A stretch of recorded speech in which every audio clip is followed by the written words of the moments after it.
check the audio once we go live.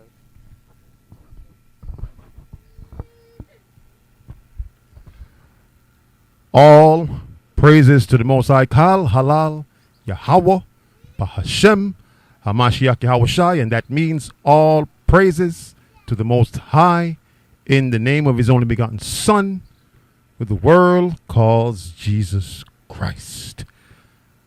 All praises. Happy Sabbath, Israel.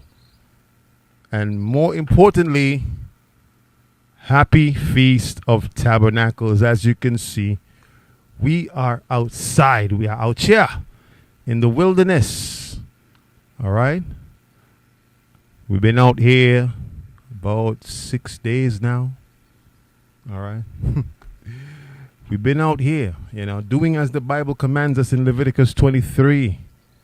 All right? Verses 34, 33, come down to verse 43. And you should be keeping the Feast of Tabernacles too, all right? So we're looking forward to all of you lovely people keeping the Feast of Tabernacles with us come next year, Lord willing, all praises. So we want to send a special thank you and a special happy Sabbath to each and every one of you, all of our supporters, all of our well-wishers. Don't worry, out here we safe. We know many of you been asking, inquiring, how is everyone doing? We thank you for your inquiries. We thank you for, sending your checkups on us. We are doing mighty fine. All praises. So, welcome once again to the Sabbath class. Today's class is called The Second Wilderness. Again, The Second Wilderness. Now, just to give you a quick rundown. In Leviticus 23, the Most High asked us to celebrate the Feast of Tabernacles every year in our generations. Now, you may ask yourself, why is that? Now, it explains it. It says, so that you can remember when I took your forefathers out of Egypt. So keep it in that remembrance. You must remember that. But there's something else you also must remember. That in the provocation or in the proving, when the Lord proved us in the wilderness or proved your forefathers, we are our forefathers, but in the provocation, things went down in the wilderness that you should learn from, that you should be able to apply and not make the same mistake. You understand that? So, you're asked to celebrate the Feast of Tabernacles so you can prepare yourself for the wilderness that's upcoming, for the second wilderness that's to come. There's a second wilderness that's on the way.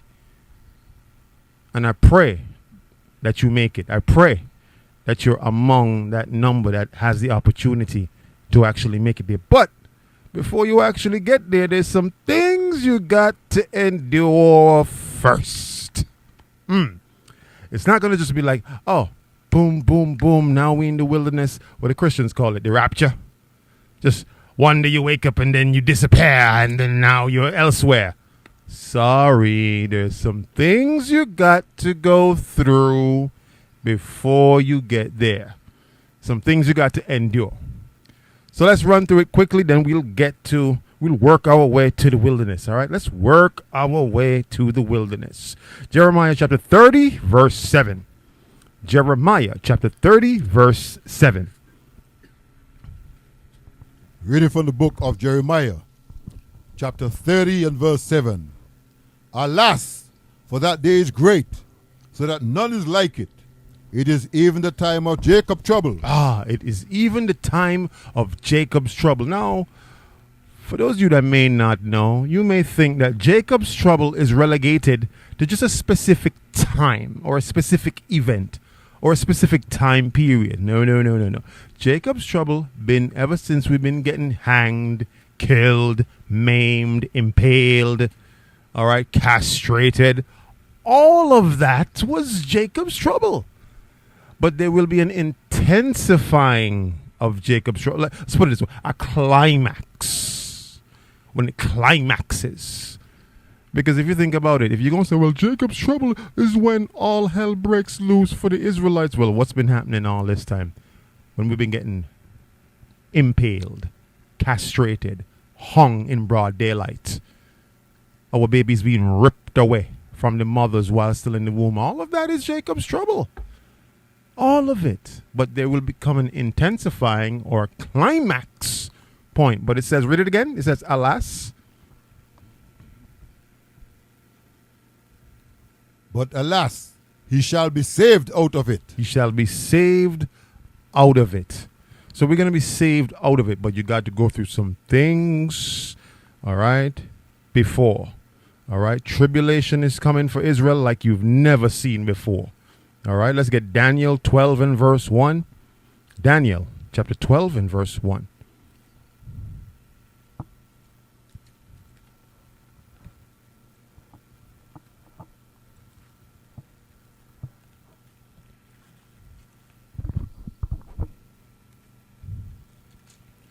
Daniel chapter 12 and verse 1. Reading from the book of Daniel, chapter 12 and verse 1. And at that time shall Michael stand up, the great prince which standeth for the children of thy people. And there shall be a time of trouble, such as never was seen since there was a nation, even to the same time.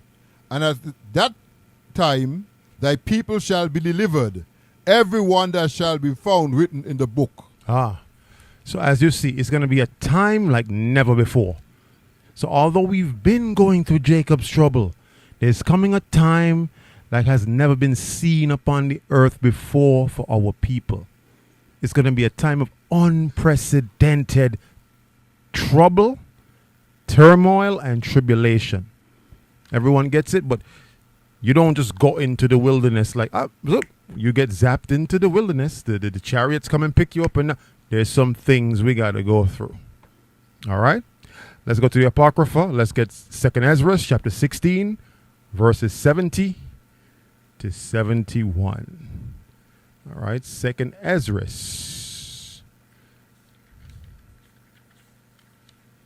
2nd Ezra.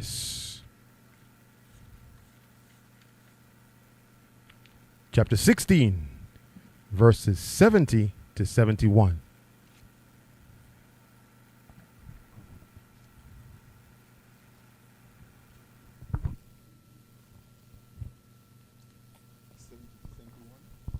(70 to 71). Reading from the Old Testament book, reading from the book of the Apocrypha, 2nd Ezra, chapter 16. Mm-hmm. Commencing at verse 70. For there shall be in every place and in the next cities a great insurrection upon those that fear the Lord. A great insurrection upon those that fear the Lord. Now you might be thinking, is only those who don't fear the Lord will have great tribulation coming their way. Read that again from the top. 2nd Ezra 16 verse 70. For there shall be in every place and in the next cities a great insurrection upon those that fear the Lord. Read on. 71. There shall be like madmen, sparing none, but still spoiling and destroying those that fear the Lord. Whoa, so you mean those that fear the Lord, they're gonna get destroyed, some of them? Absolutely. It's part of the great insurrection of the people that fear the Lord. So don't you dare for a moment think, well, because, we're keeping the laws and the commandments mean that insurrection is not coming our way. You don't just get to go into the wilderness. Okay? Insurrection got to come our way. We got to go through that fiery trial period as well. Okay? Jacob's trouble has to intensify. All hell gonna be breaking loose on the face of the earth. Some of you might give in and your knees buckle and you give in to the beast system and you go and you want to buy and sell, so you do what the government tells you to do, and you go and you go take that mark, right? Because you need to go buy Pampers for your child, right? Or you don't want to lose your job, so you take that mark. There's some things you're going to have to endure. Don't think it's going to be a cakewalk. Don't think it's going to just be easy pickings. Don't think it's going to just be, a bed of roses. Nope. We got some things that we got to go through. It says the enemy going to be rushing on the people like madmen. So think about that before you just think about, well, I think I'm going to make it to the wilderness. Are you? Are you going to get there? Let's go to Revelation 13. Revelation 13, verses 16 to 17. Revelation chapter 13, verses 16 to 17.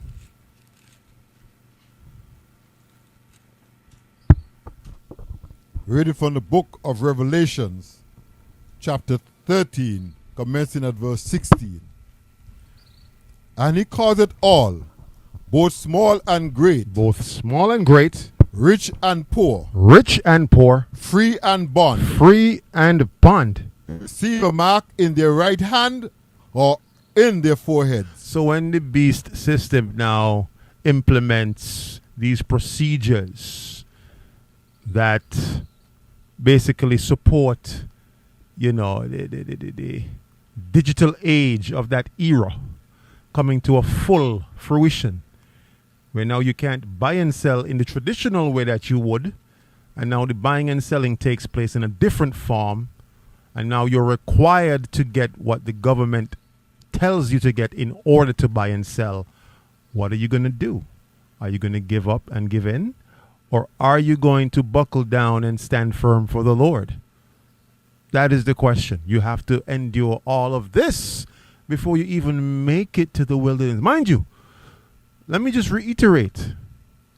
Does anyone know how long that period will be when the beast system is implemented in the financial sector?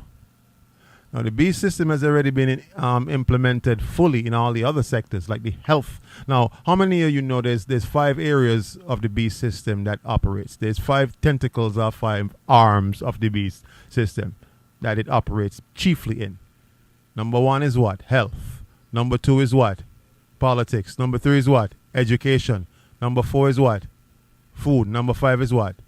Finance. There you go. Those 5 sectors. Now, you can see in all the other arenas in the health sector, they've already overrun that thing where now Big Pharma is making big money and you can't change it. Okay? Now, the finance sector, when it goes fully digital, this is what this is talking about. You're going to have to endure this period of time. It's not going to be just easy just to get through this. Now, the point that I'm making, I say all of that to say this.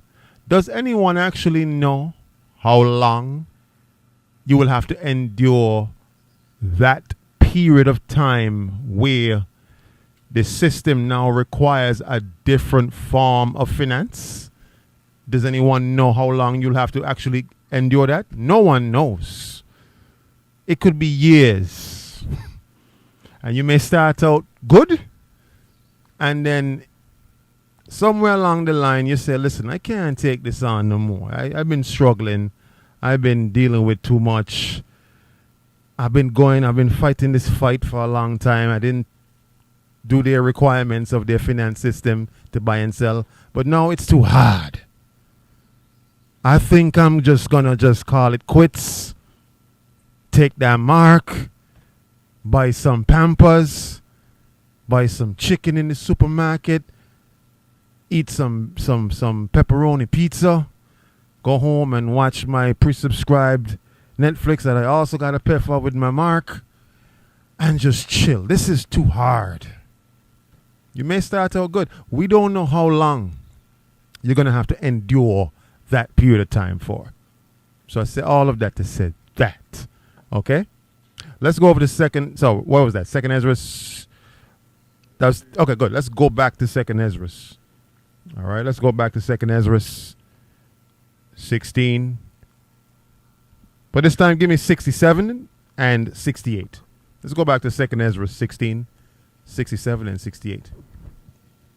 Reading from the book of 2nd Ezra, chapter 16.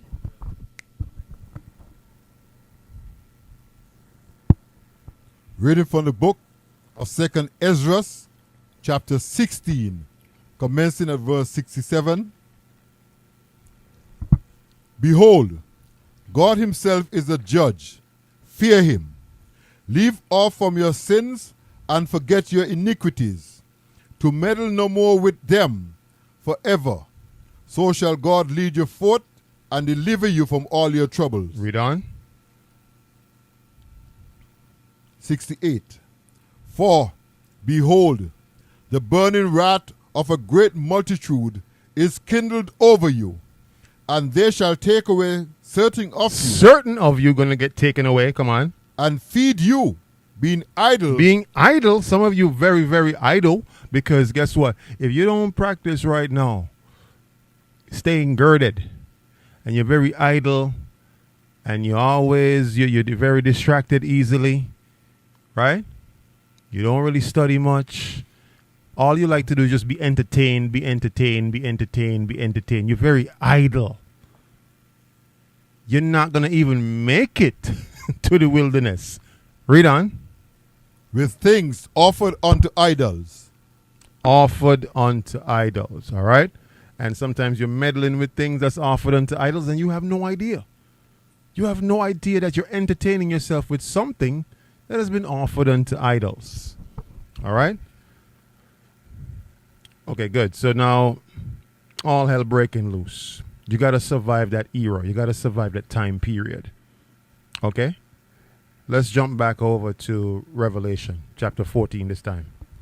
Revelation chapter 14, verses 9 to 11. From verse 9, come down to 11. Reading from the book of Revelation chapter 14, from verse 9 to 11. Verse 9. And the third angel followed them, saying with a loud voice, If any man worship the beast and his image, and receive his mark in his forehead, you put more trust, or in his hand. You put more trust in the system than you do to the Father. You rely on the government more to supply you with what you need, and you think that they're your source. They're not your source. The Father is your source. Okay? The Father is your primary source. Everything else are just what? Secondary and tertiary sources that the Lord uses to bless you. But the Father is your primary source. But when you're going to put your wholehearted trust in the system, that's you worshiping the image of the beast. You put your trust in their religious system. Okay? You put your trust in their finance system. So now you believe that going to church on Sunday is the thing that's going to get you saved. You believe if you conform to their system of buying and selling, once that gets fully implemented, you feel that's the thing that's going to save your family from famine and save your family from hunger by allowing the government to feed you, right? But that's you worshiping the beast. Read on. Verse 10. The same shall drink of the wine of wrath of God, which is poured out without mixture into the cup of his indignation. And he shall be tormented with fire and brimstone in the presence of the holy angels and in the presence of the Lamb. So you got to understand this. When it comes to the Lord, he makes no mistake and he minces no words when it comes to what is the punishment for you putting your full trust in something that is not him.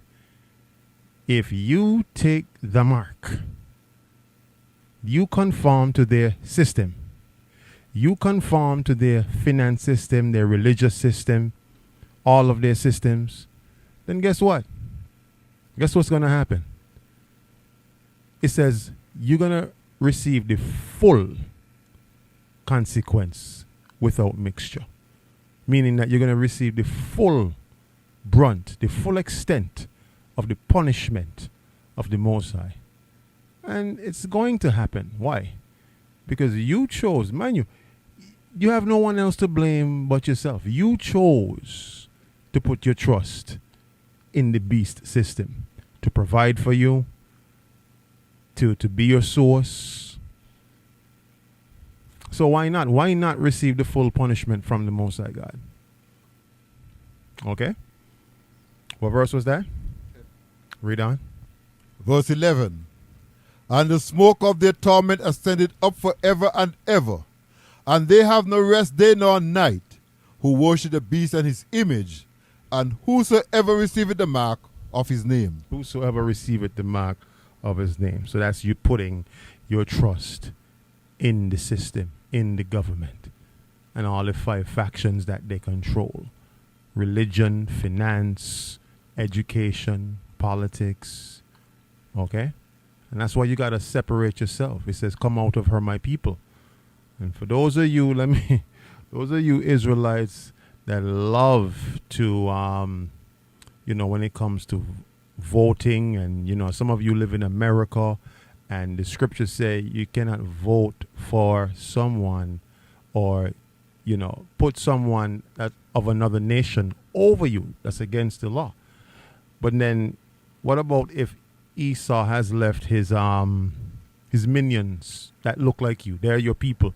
They have left their minions to do what? To do their bidding, to run, their systems, and you're still voting for them. You're still giving into Esau's system, the government system. You understand that?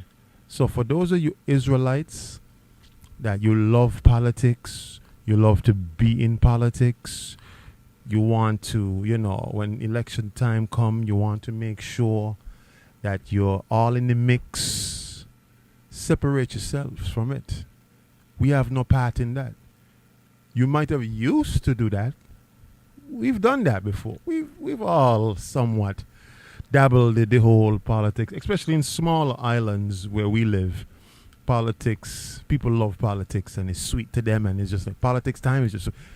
Those are systems of the world that you have to separate yourself from. You cannot drink of the Lord's cup and still drink of the cup of devils. You can't do that. All right? Good. So now, what we're at now is that was verse 11. Okay, good. So we'll drop that, and now let us get Matthew chapter 24, verses 21 to 22. Matthew chapter 24, verses 21 to 22.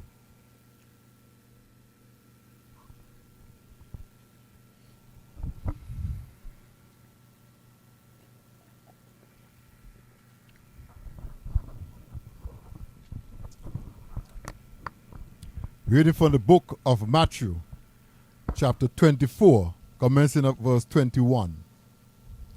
For then shall be great tribulation, such as was not since the beginning of the world to this time, no, not ever shall be, nor ever shall be.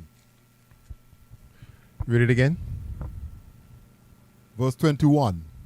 For then shall be great tribulation. Great tribulations. Such as was not since the beginning of the world to this time. Wow. So nothing like you've ever seen before from then till now. Read on. No, nor ever shall be. Nor shall ever be. Read on. Verse 22. And except those days shall be shortened, there should no flesh be saved. But for the elect's sake. Those days shall be shortened. Those days shall be shortened. So yesterday's are going to get shorter and shorter for the elect's sake. We don't know who's the elect. You're praying that you have the opportunity to be one of the elect. Okay? But what we're saying is this. There's some things you got to endure. Some things you got to go through. You and your families. And for those of you that got families, we know right now you're building your families, you're building your empire, you're really either starting from scratch or on the way, in the middle of it, doing it. Okay, Christ said in the scriptures, even woe be to the woman who has pregnant belly in that day. Yeah, absolutely. You're gonna gotta face some things. All right. What verse is that? Okay. Drop that. Give me Luke 21. Luke 21 and verse 16. Luke 21 and verse 16.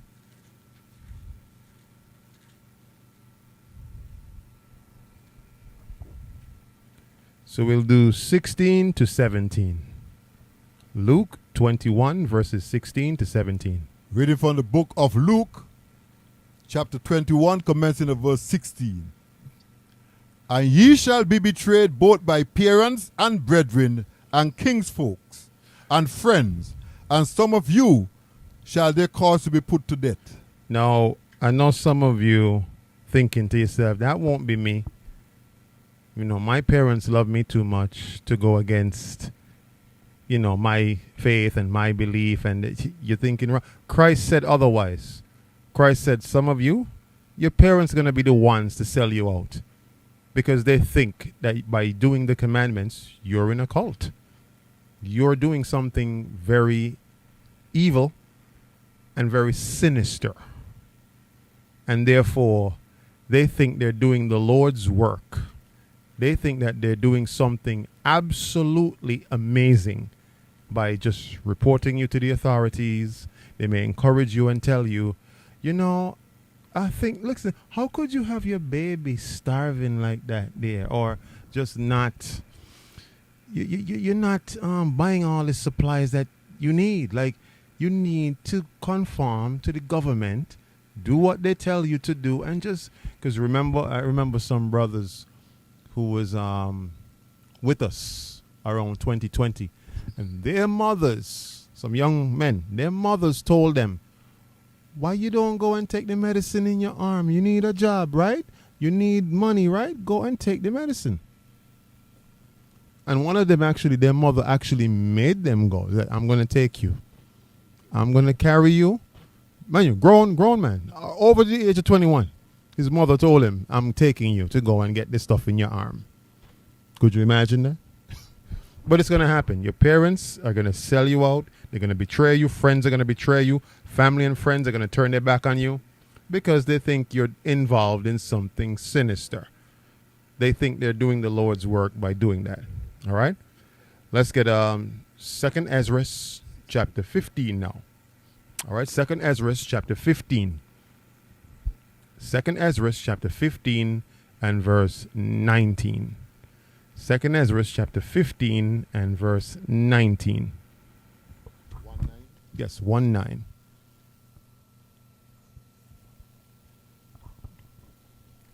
Reading from the book of 2nd Ezra, chapter 15, verse 19.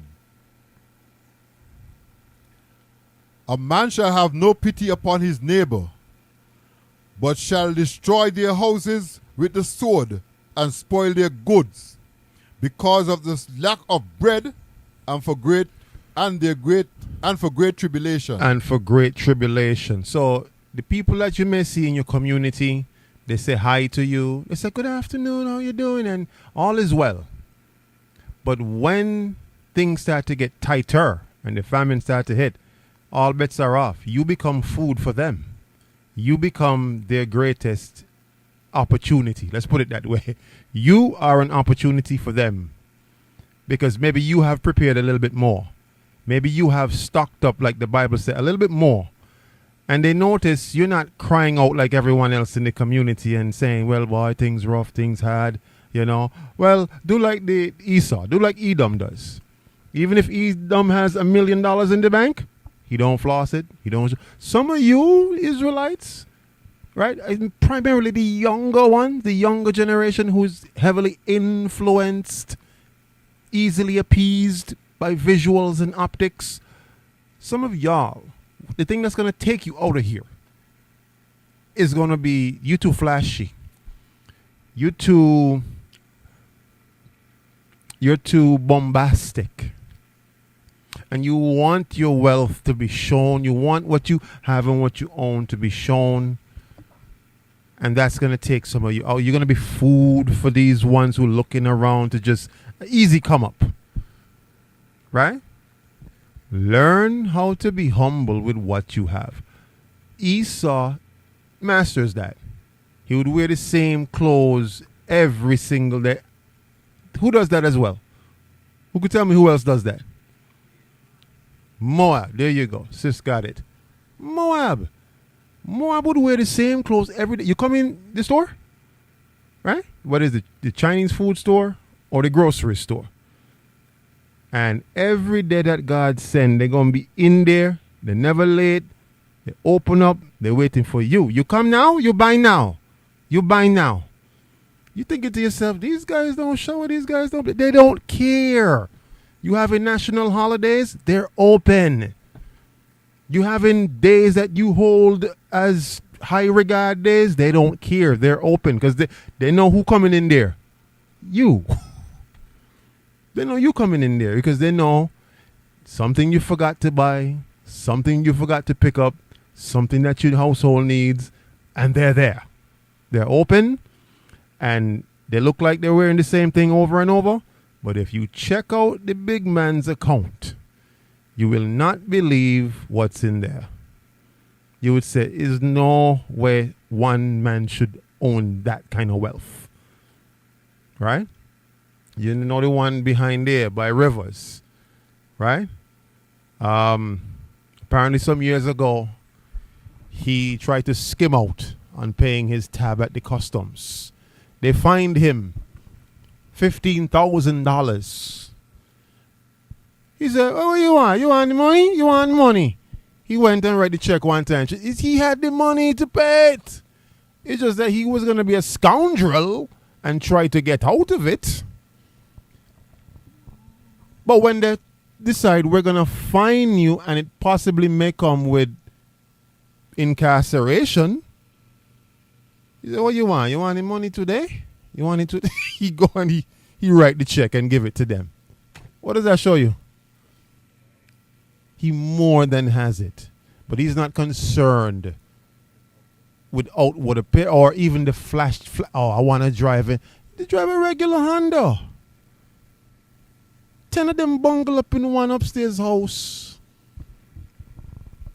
They already bought the building. They're selling in the building downstairs. And they live upstairs. Okay? They're not going out to restaurants to eat like y'all. Every night. Oh, I feel like eating something tonight. Let me go and you waste your money on buying food. They're collecting money when you're spending money. But this is what the Bible says is going to happen to our people. Okay? You're going to waste away. Okay? You're going to waste away. So even in that day when men are not going to, have friendship toward one another, betray one another, see you as an opportunity, you're going to have to move very what? Very wise. Do just like Edom. Do just like Moab. Even if you have stocked up. I ain't got nothing. I ain't nothing there. Nothing there. Walk in the same pair of shoes every day if you have to. I don't have it. Me no got it. No money. What they say here? No money there? No money there. No money there. You got to move like that in that day because they're going to see you as an opportunity to prove that they didn't have to work so hard. You worked for them. Okay? You worked for them. So don't be food for somebody else. Read it again for me.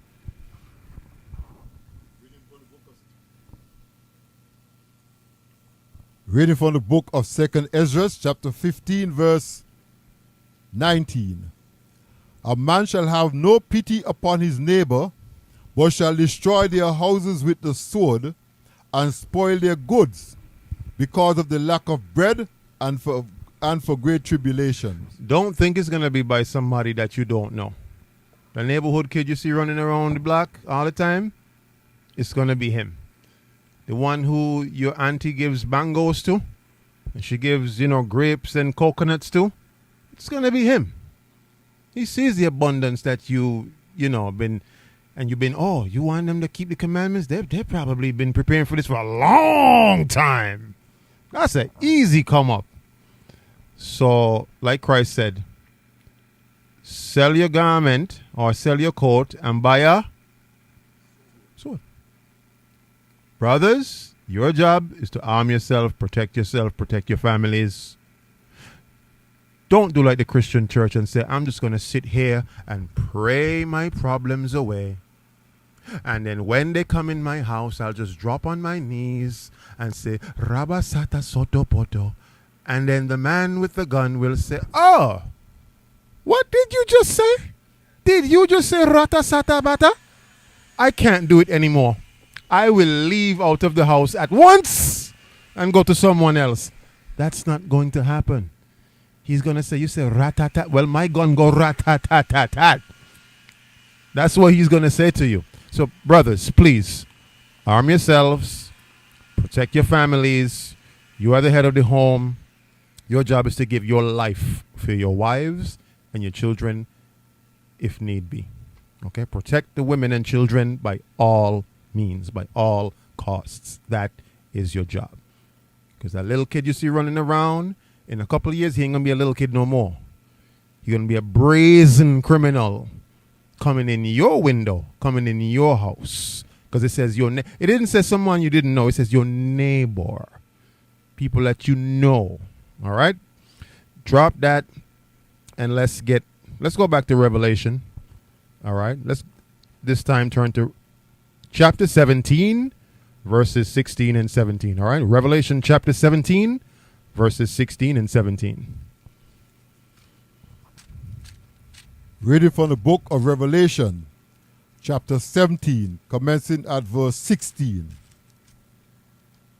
And the 10 horns which thou sighest upon the beast, these shall hate the whore, and shall make her desolate and naked, and shall eat her flesh, and burn her with fire. So the 10 horns are these 10 nations. The 10 nations that will come against America.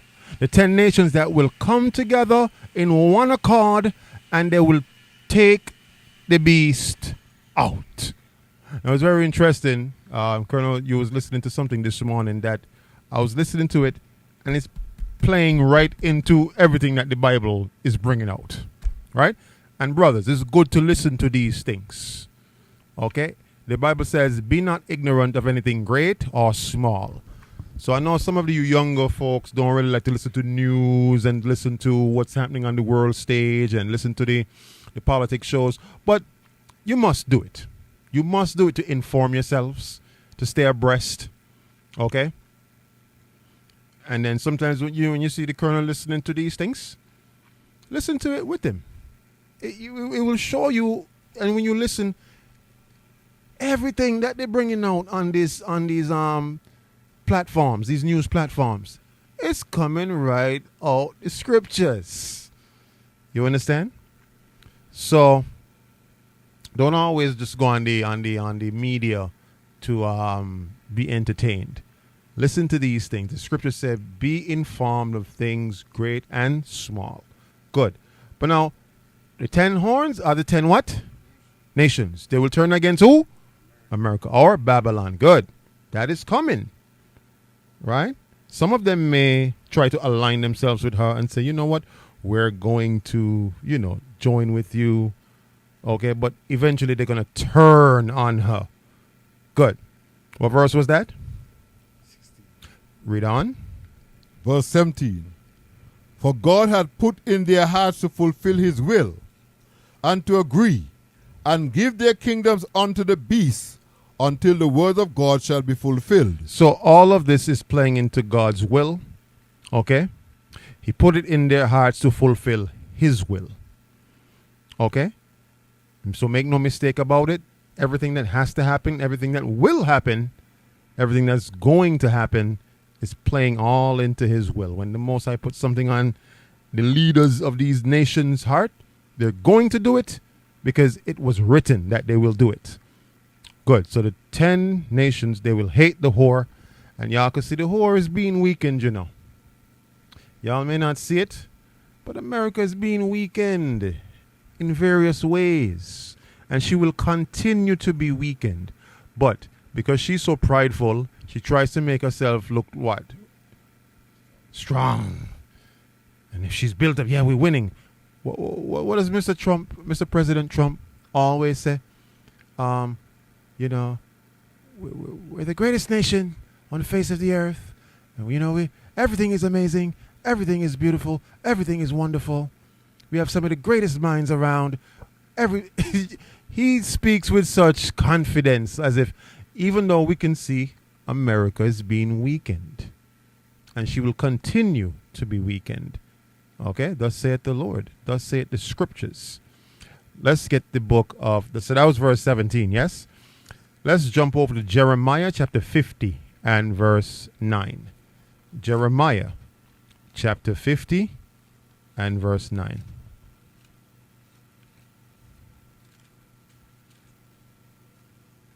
Jeremiah chapter 50 verse 9.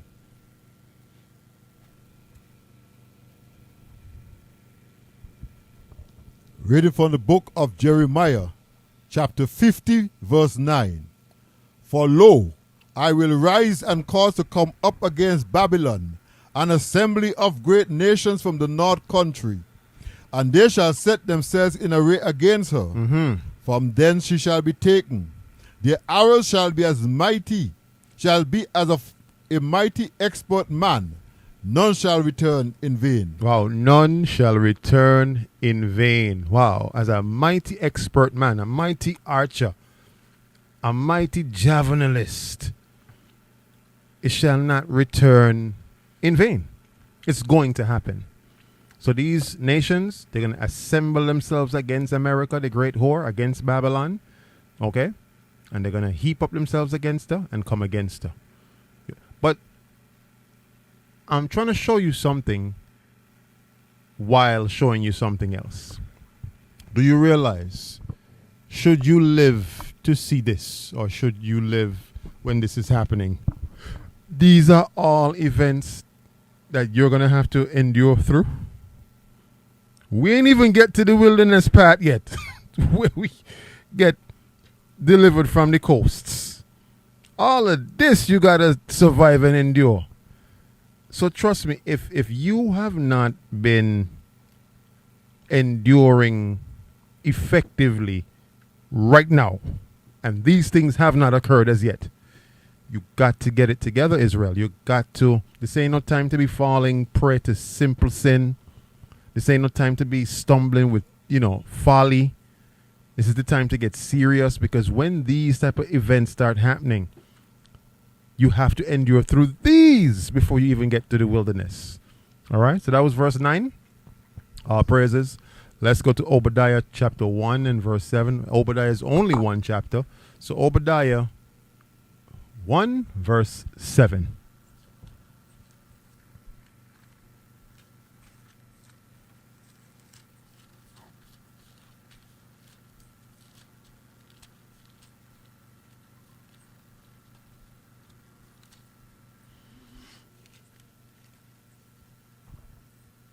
Obadiah 1 verse 7. Reading from the book of Obadiah chapter 1 verse 7. All the men of thy confederacy have brought thee even to their borders. The men that were at peace with thee have deceived thee. They have what? Deceived thee. They have deceived thee. Read on. And prevailed against thee. They that eat thy bread have laid a wound upon thee. There is none understanding in him. Do you realize what's going to happen to Edom?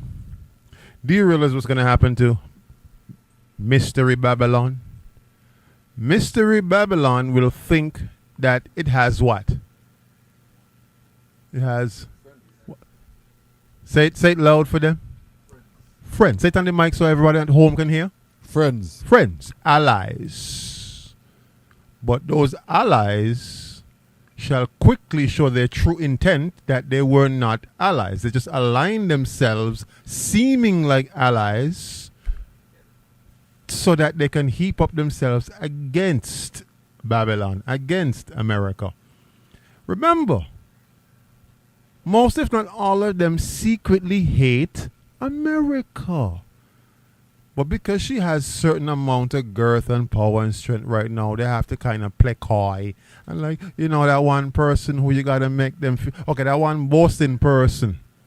They might have been in school and you really don't like them, but everybody seems to kind of be around them and So, you try to make yourself seem like you like them too. You don't really like them. You can't wait for the day that they fall. This is what's going on with America. All right? So the allies shall turn against her, further weakening the beast. And we got to endure through all these things. This is going to come with warfare. So when the allies turn against her, it's going to come with weaponry, warfare. It's going to be basically the climax of the Third World's War. Everyone get it? Because World's War mean all of the big nations them are now at war. Okay? So they're at war. The big shebang.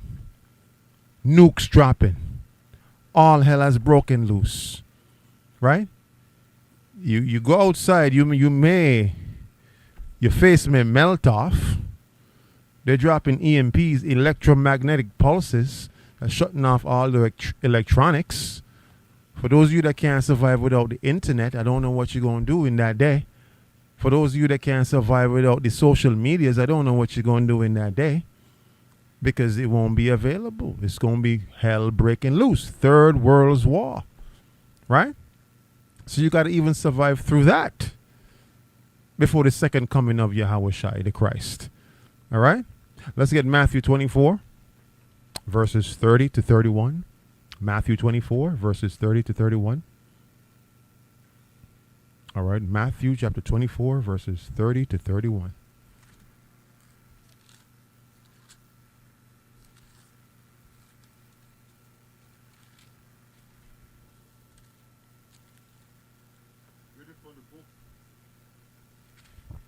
Reading from the book of Matthew, chapter 24, commencing at verse 30. And then shall appear the Son of Man in the heavens, and then shall appear the Son of Man, the sign of the Son of Man in heaven, and then shall all the tribes of the earth mourn. All the tribes of the earth shall mourn. Read on. And they shall see the Son of Man coming in the clouds of heaven with power and great glory. With power and with great glory. So should you be alive when this great event is taking place, you're going to see the sky crack. You're going to see Yahweh Shai coming in the clouds. And you're going to not believe that, for those of you who are in Christianity, that it's a big black man coming in the clouds. And you're going to say, wait, what's that? That can't be. No, that must be some kind of demon. No, it's Yahweh Shai the Christ coming in the clouds. Read on. And he shall send his angels with a great sound of a trumpet.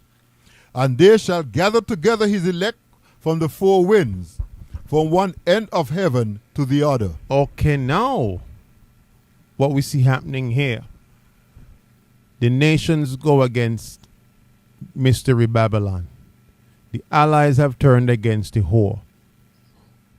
Hell has broken out even more. World's war has intensified. Right? You're going to see Christ coming in the clouds. Of course, naturally, they will try to take out Christ with their earthly weaponry. It's not going to work. You're dealing with something supernatural. You cannot take out something supernatural with natural means. The angels are going to be backed by him. All right? They're going to back him. It's going to be thousands of angels you're going to see coming in the cloud. It's going to be something like you've never seen before. And for those of you who have had problems, your heart might just give out in that moment. It's going to look that terrifying. You understand? Now, it says the Son of Man is going to be coming in the clouds, and he's going to do what? Gather the elect from the four corners of the earth. So no matter where you are, like the book of Isaiah says, even to the isles of the seas, wherever we've been scattered, he's going to fetch you from there. But the fetching, you might think, oh, he's fetching us to take us to the kingdom. The kingdom can't be yet, because the kingdom is going to be on earth. And if the world's war has just taken place or is taking place, you're not going to heaven where the Father is. He's taking you somewhere else. All right? So read it again for me. It says, you're going to see the Son of Man coming in the clouds.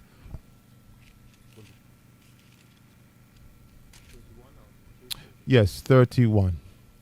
And he shall send his angel with a great sound of a trumpet, and they shall gather together his elect from the four winds, from one end of heaven to the other. From one end to the other. All Israelites will be gathered who are keeping the commandments, who are striving to be righteous. They will be gathered and saved. Oh, now, when we went back to that precept that says, in Jacob's trouble shall be a great day, no day like it. There will be none day like it. But it says he shall be saved out of it. This is him being saved out of it. The Third World War kicked off. You will be protected. You will be saved. He's going to save you out of it. It won't affect you.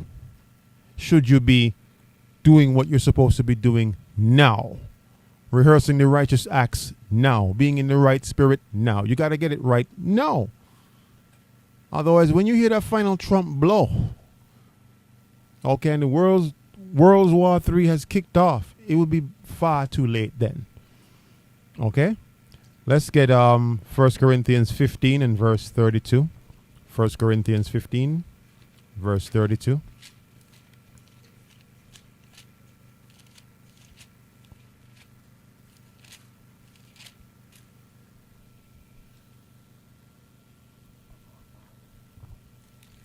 Reading from the book of 52. Reading from the book of 1 Corinthians, chapter 15, verse 52. In a moment, in the twinkling of an eye, In the twinkling of an eye, at the last trump, at the last trumpet sound, for the trumpet shall sound and the dead shall be raised, So after the incorruptible, after the shofar sounds and we shall be changed, and the dead raise, it says we shall be incorruptible. Come on, read on. and we shall be changed. We shall be changed. For So- this corruptible must be put on incorruption, and this mortal must put on immortality. So understand, when that last trump sound, that is the last trumpet sound, the final calling for the elect to be gathered. For those of Israel, the righteous of Israel, to be gathered from the four corners of the earth. Okay, so when you hear that trump sound, be very concerned and pray to the Lord that you're making that train. Pray to the Lord that you're on that journey, because Christ is now gathering with the angels, every one of us who got scattered in the four corners. That's why all the angels also coming to assist. They're going to be coming in those chariots, and they're going to be whisking you away. All right? Good. Let's get the book of Revelation again, chapter 12. Revelation chapter 12.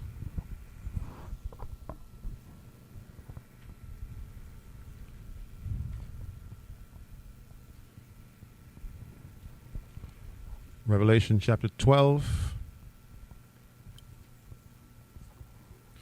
And let's pick it up at verses 6. Reading from the book of Revelation, chapter 12, verse 6. And the woman fled into the wilderness, where she had a place prepared of God, that they should feed her there 1,260 days. So stop right there. It says the woman. Who is the woman there? Israel. So the woman fleeing into the wilderness is talking about Israel being taken into the wilderness. The Lord sending Christ and the angels to do what? Fetch them from wherever they're scattered, okay, and carry them to the... Now it says the woman flees into the wilderness. For how many days? Read it again. It says how many days? There 1,260 days. Now, if you know anything about the Most High's numerical system, when it comes to a day, it says a day could be as a year to the Most High, right? So we don't know how long. Now, this is just a number value, but we really don't know how long we're going to be in the wilderness for. Okay? We could be there for a while, and I think we're going to be there for a while. So it means what? You're going to have to learn everything all over again from Christ. Okay? So jump down to verse 14.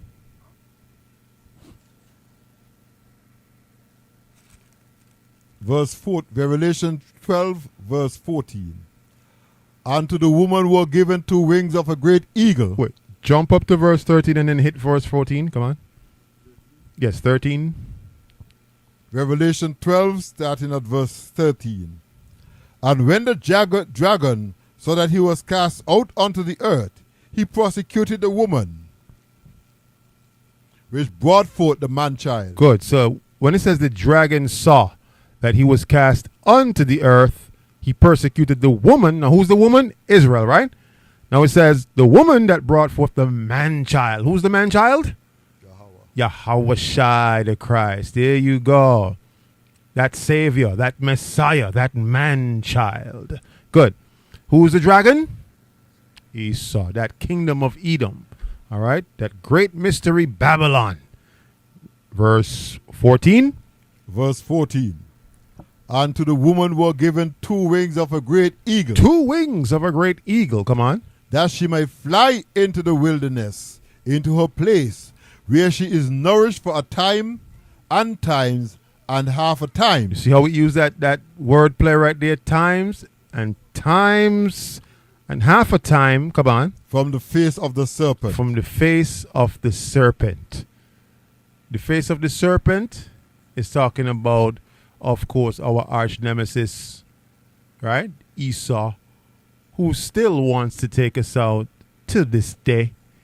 But we're going to be safe there. Okay, so it's a place of safety, a place of being nourished. You're not only going to be nourished physically, but you're going to be nourished what? Spiritually. Because the Lord will feed you spiritually there as well. All right, Christ is going to feed you there.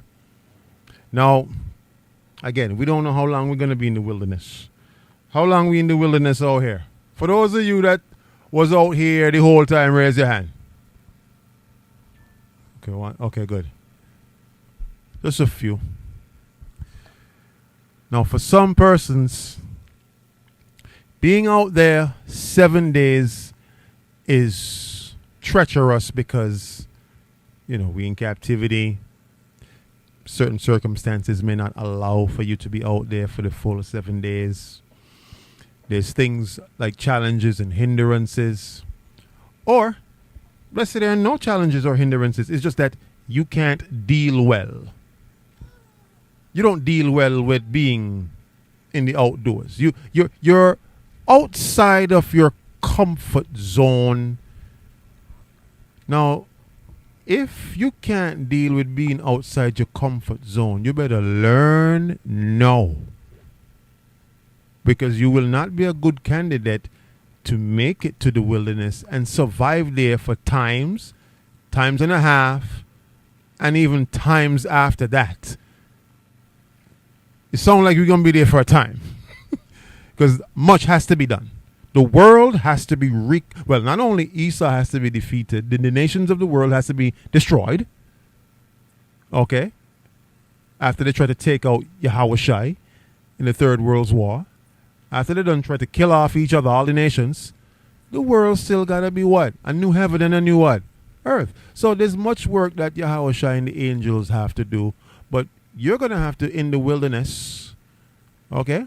Whoever Yahweh Shai leaves in charge, whichever captains and leaders and men over Israel that he leaves in charge, best believe they're going to report back to Yahweh Shai. And best believe, just like how order and rank and file is now, it's going to be the same way in the wilderness. And just like our forefathers who complained in the wilderness that this ain't my scene in the wilderness. I prefer it in Egypt. This ain't my thing. Listen,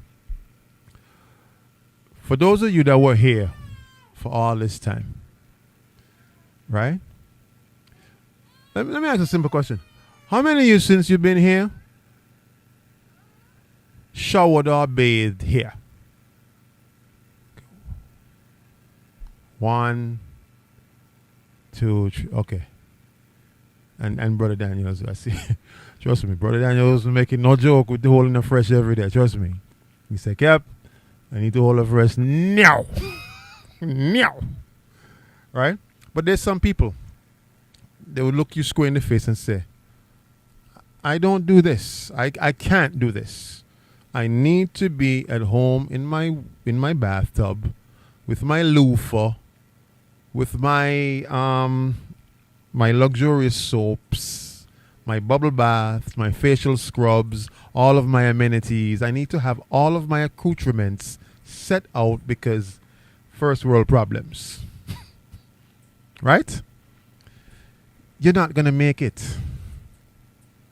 If you can't position yourself to adjust, I like that word, adjust. Adapt. I like that word. I think either me and Sister Janet was talking the other day, and she used that word. We was talking about a particular topic, and she used the word adapt. She said, they can't believe when it comes to adaptation, we could do that. Colonel mentioned that to me again. He used the word adjust and adapt. Israel, that's what you're going to have to do. Adjust and adapt. Sure, it's not easy. Sure, we know you like your home on a Sunday afternoon on your nice mattress. You just took a nice hot, warm shower. You come out the bath. You feel nice. You feel good. You're trying the AC. You're trying your nice little shows that you like to watch. You're feeling good. Oh, ain't nothing better. Just had some Sunday lunch. Not a care in the world, right? And then you hear Tabernacles next week. You say, who, me?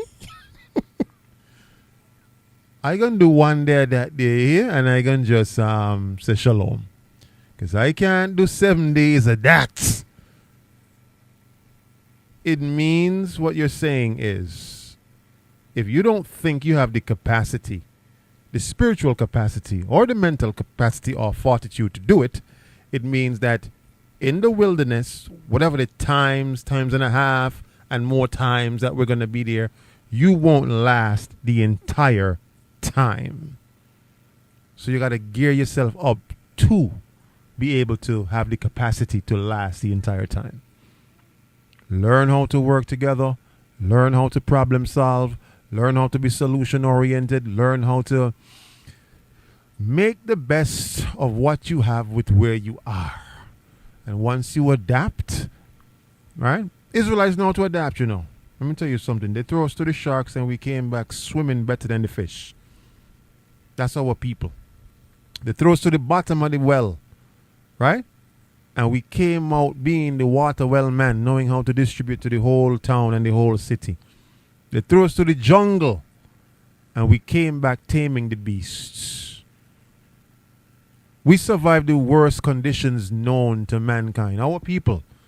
And they have threw us away and deemed us as insignificant to society. And we took it. And we still turned out to be the best at every single facet you could name on the face of the earth. Sports, entertainment, science, technology, you name it. We've turned out to be the top scholars in everything, even with the worst conditions. What does that show you about our people when it comes to adaptation? We are the salt of the earth. Israel, tabernacling for 7 days is light work compared to what our lineage, what our people have been known to do, what our people have accomplished. Do you know what your forefathers been through? What they have endured? What they have survived? Think about slavery and the slave ships that took months, that left West Africa and reached over to the Caribbean on the seawater for months. The fact that you're here today means that one of your ancestors survived the voyage. Think about that for a moment. With all the men them that jumped overboard, because a lot of them did, they said, listen, this ain't for me, I'm jumping overboard. The fact that you're here today means that one of your ancestors survived that middle passage. They had that resilience. So it means you're stronger than you think you are.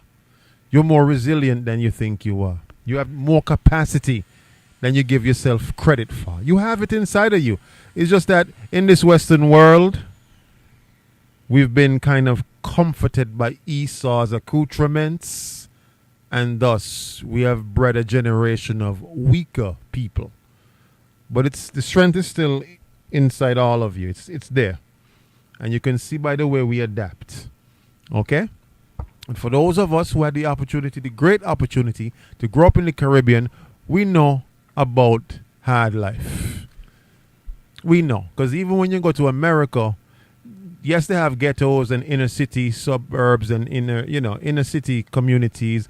They still don't have that level of hard life that you may find on the islands where some places don't even have running water. I was surprised that up to when we went into the communities in 2024, there were certain communities that still didn't have running water.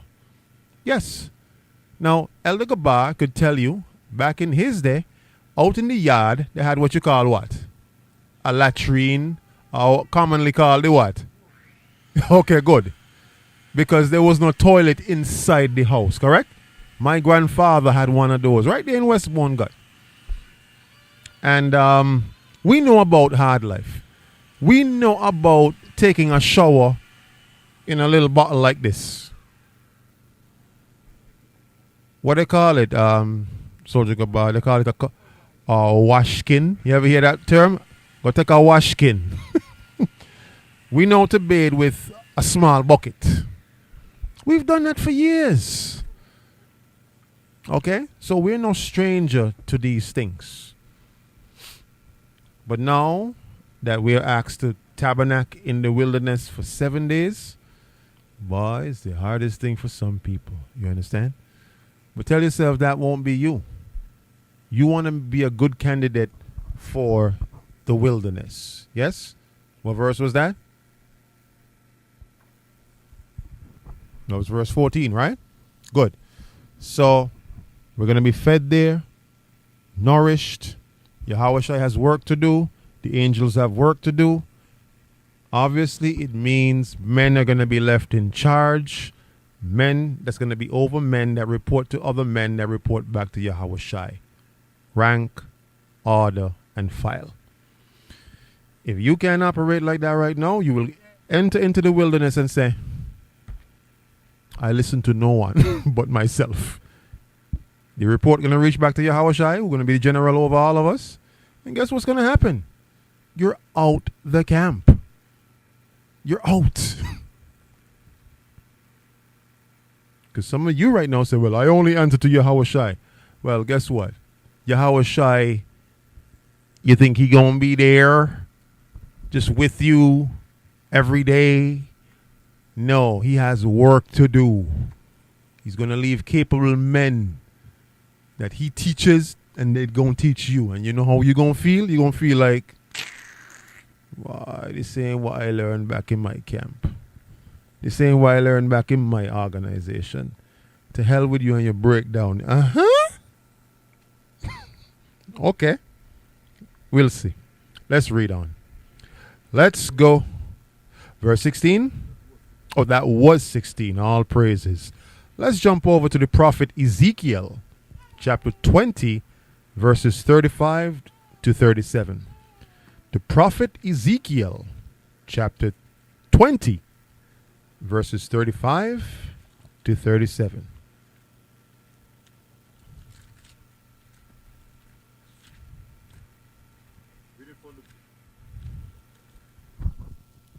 Reading from the book of Ezekiel, chapter 20, starting at verse 35.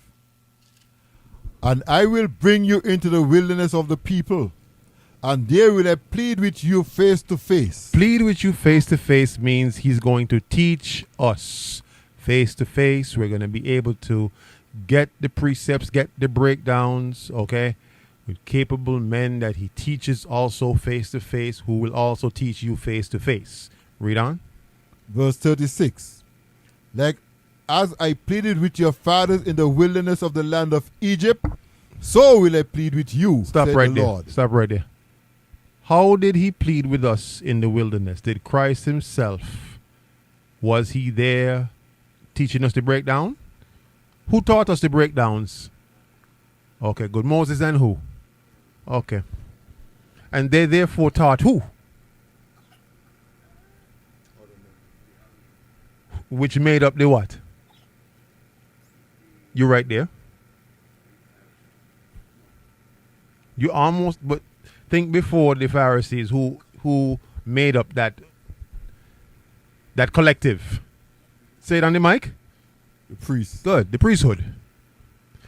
So leaving capable, knowledgeable men, they will teach you the truth. It says, like as I did in the wilderness back then, so will he do it in the wilderness to come.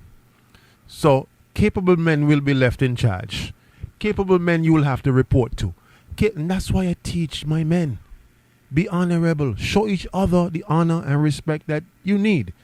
Because when it comes to men that you know, they weren't in your organization or camp, and you say, well, I ain't saluting him.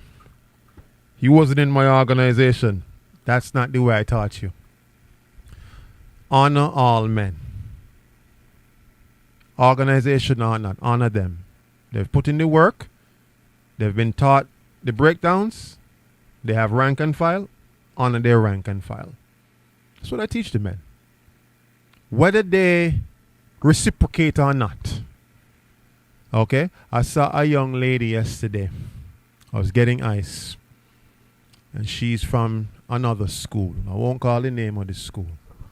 But if y'all intelligent, y'all could figure it out. I put the ice in the back of the vehicle. And she saw me. She saw me. She literally saw my side frame. Okay?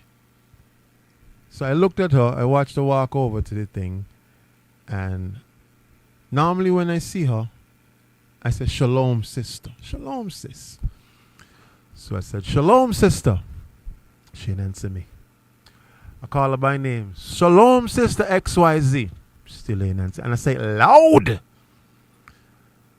I say it again loud. Shalom, sister XYZ. She turned around. She just. And I said there by my car door, and I said, sister, why you going to steady and act like you ain't hear me calling you? She turned around and so. And then turned back around. But I only did that just to prove a point. Just to prove a point. That now I won't blame her organization per se. Because when it comes to individuals, sometimes they have internal things going on themselves. Okay? So I won't place that on their organization. However, when it comes to those type of way that you greet people and people who are in the faith, or regardless of what you might think about them, you know, you still want to follow what the Bible says. Honor all men. You honor them. All right? I was always taught to do that. You do it too. To the men that's of your organization and to the men that's not of your organization. Okay? You show them the honor and respect that they deserve. Okay? Whether they reciprocate or not, leave that up to who? For the Most High to deal with them with. He will deal with it better than you can. All right? So, capable men, they will teach you, again, the things that Yahushua need to set straight. And there's some things you're going to need to set straight. And some things they may upset you because you didn't do it like that back in the world or back in, you know, in this world. Let me say this world, not the world, but this world. You didn't do it like that. So now you feel like you're going against yourself. Now you feel like that's not the way you did it. But if those orders come down from Christ, do it. Do it in a hurry, quick and fast. What verse we at? 36, read on. Verse 37. And I will cause you to pass under the rod, and I will bring you into the bond of the covenant. Pass under the rod of what? Correction. So you're going to be corrected. Shown all the things that need to be set straight. And then after you've been corrected, now you're ready for the new what? The new covenant. So although we're transitioning into the new covenant, we're right there, but we're not quite there. We're right there, but not quite there. Okay? It says, when you get to the wilderness, you will be corrected and be brought into the bond of the new covenant. Then you're bound to it, in other words. And when you're bound to it, you won't be able to break it.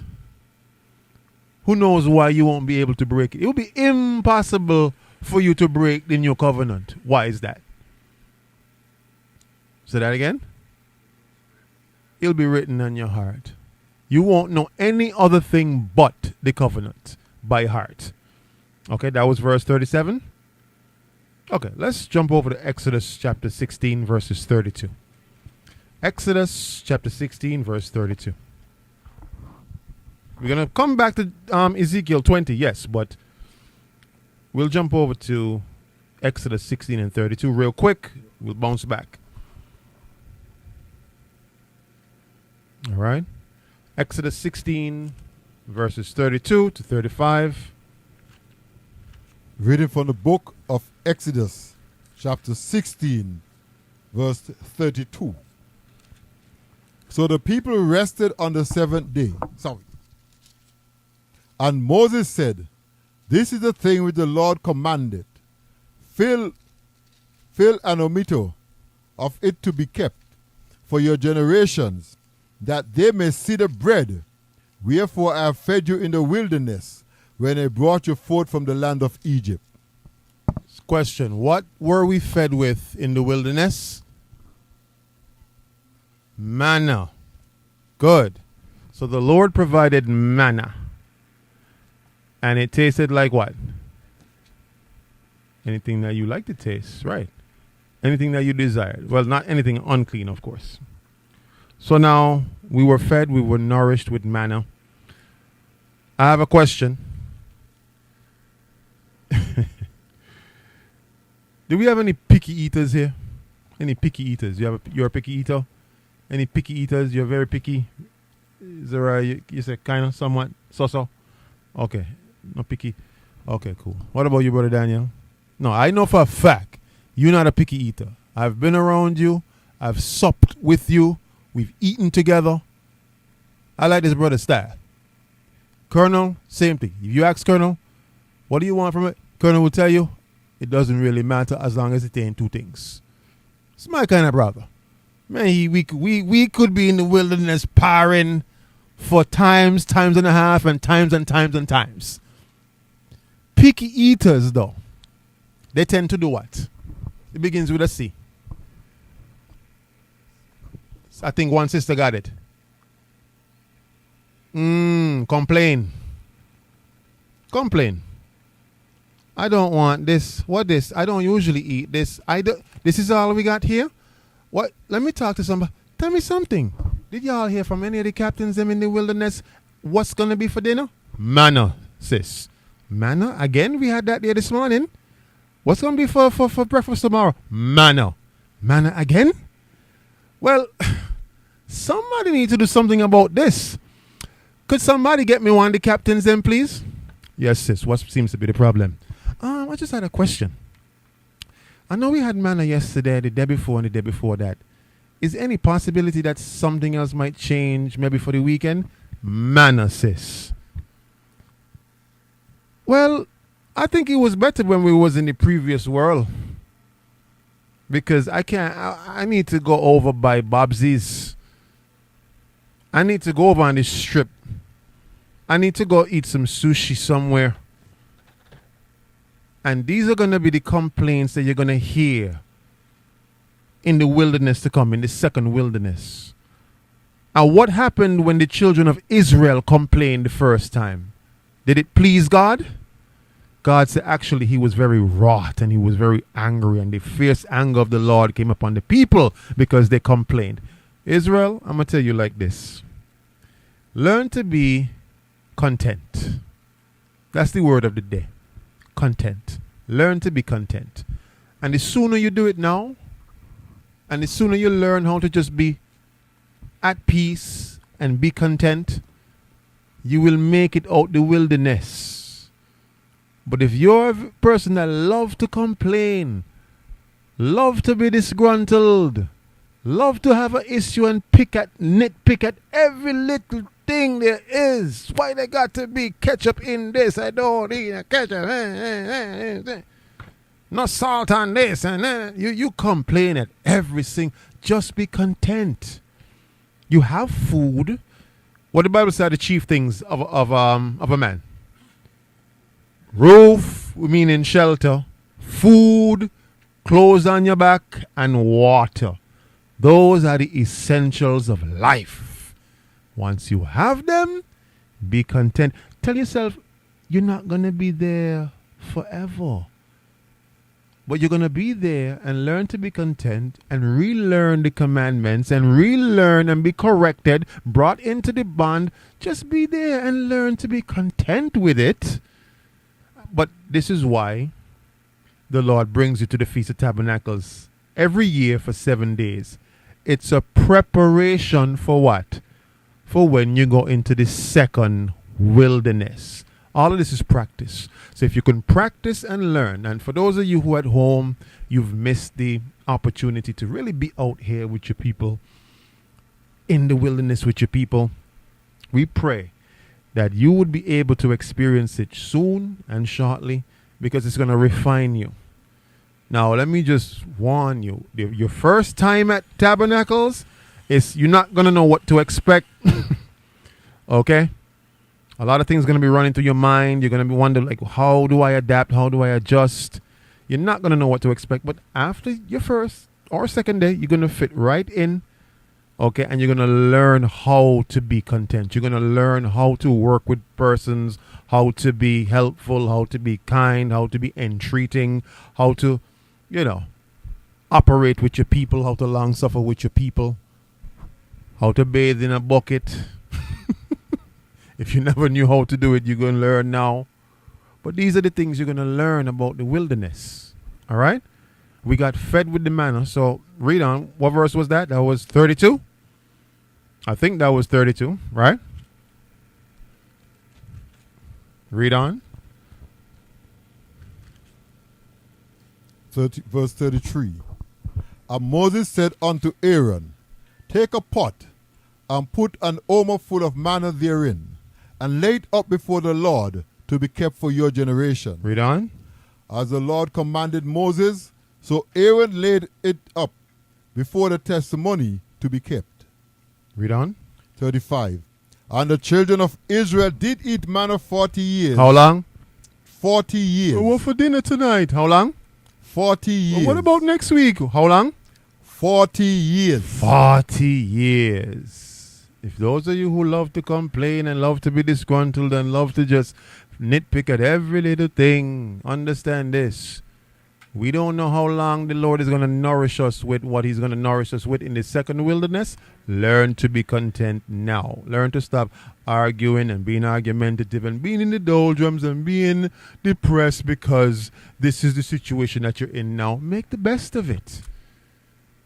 And there's a saying that says, as long as we got us, we got all we need. You got everything. As long as we got us. And I always tell my wife that no matter what life may throw at us, as long as I got you and you got me, we gonna survive that thing. Okay? Think of it that way with your family. As long as you have each other, y'all gonna make that thing work. You gonna make it. All the complaints start to fade away, disappear. All the insignificant stuff start to just fade away. As long as you got each other, make it work, family. All right? Good. So that was verse 35, right? Okay, good. Let's jump over to the new covenant for a bit.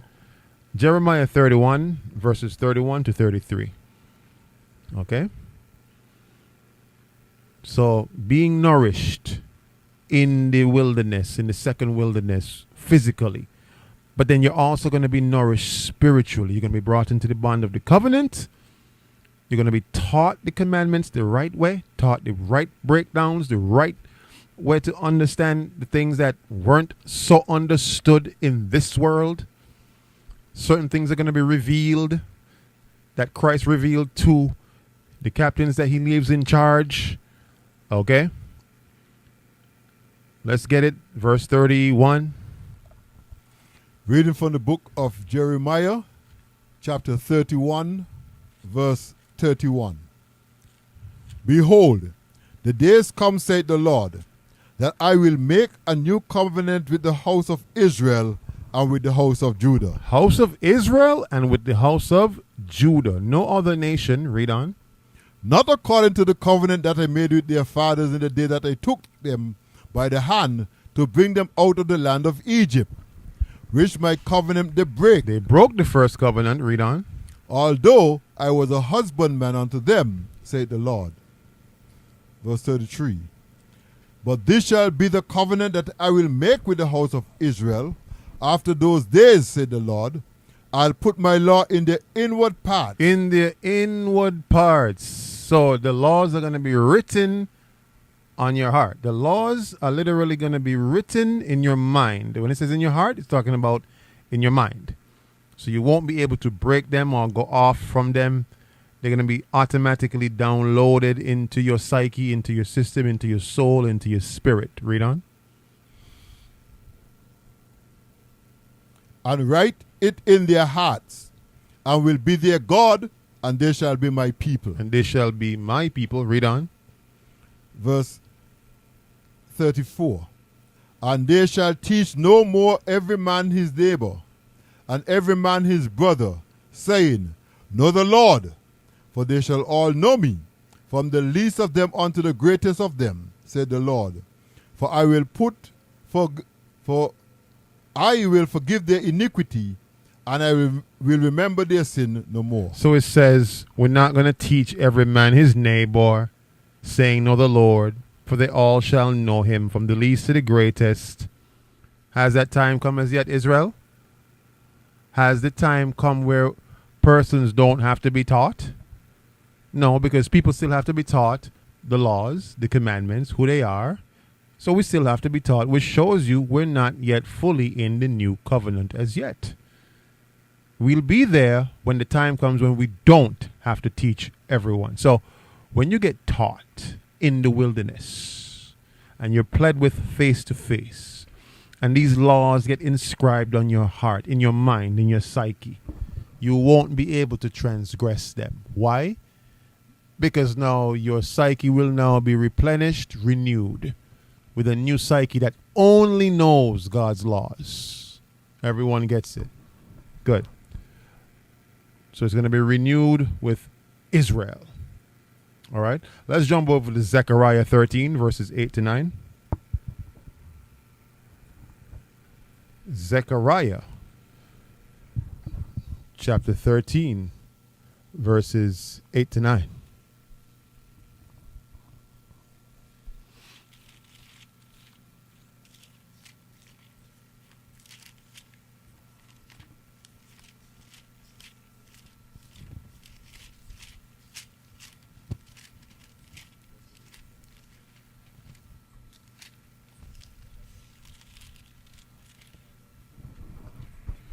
Zechariah chapter 13, verses 8 to 9.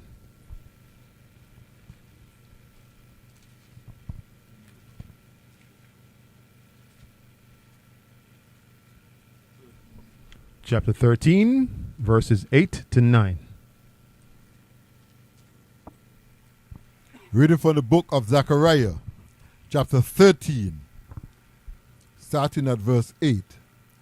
And it shall come to pass that in all the land, saith the Lord, to pass therein shall be cut off and die, but the third shall be left therein. So 2 parts, meaning 2/3 of Israel, they're going to be cut off, right?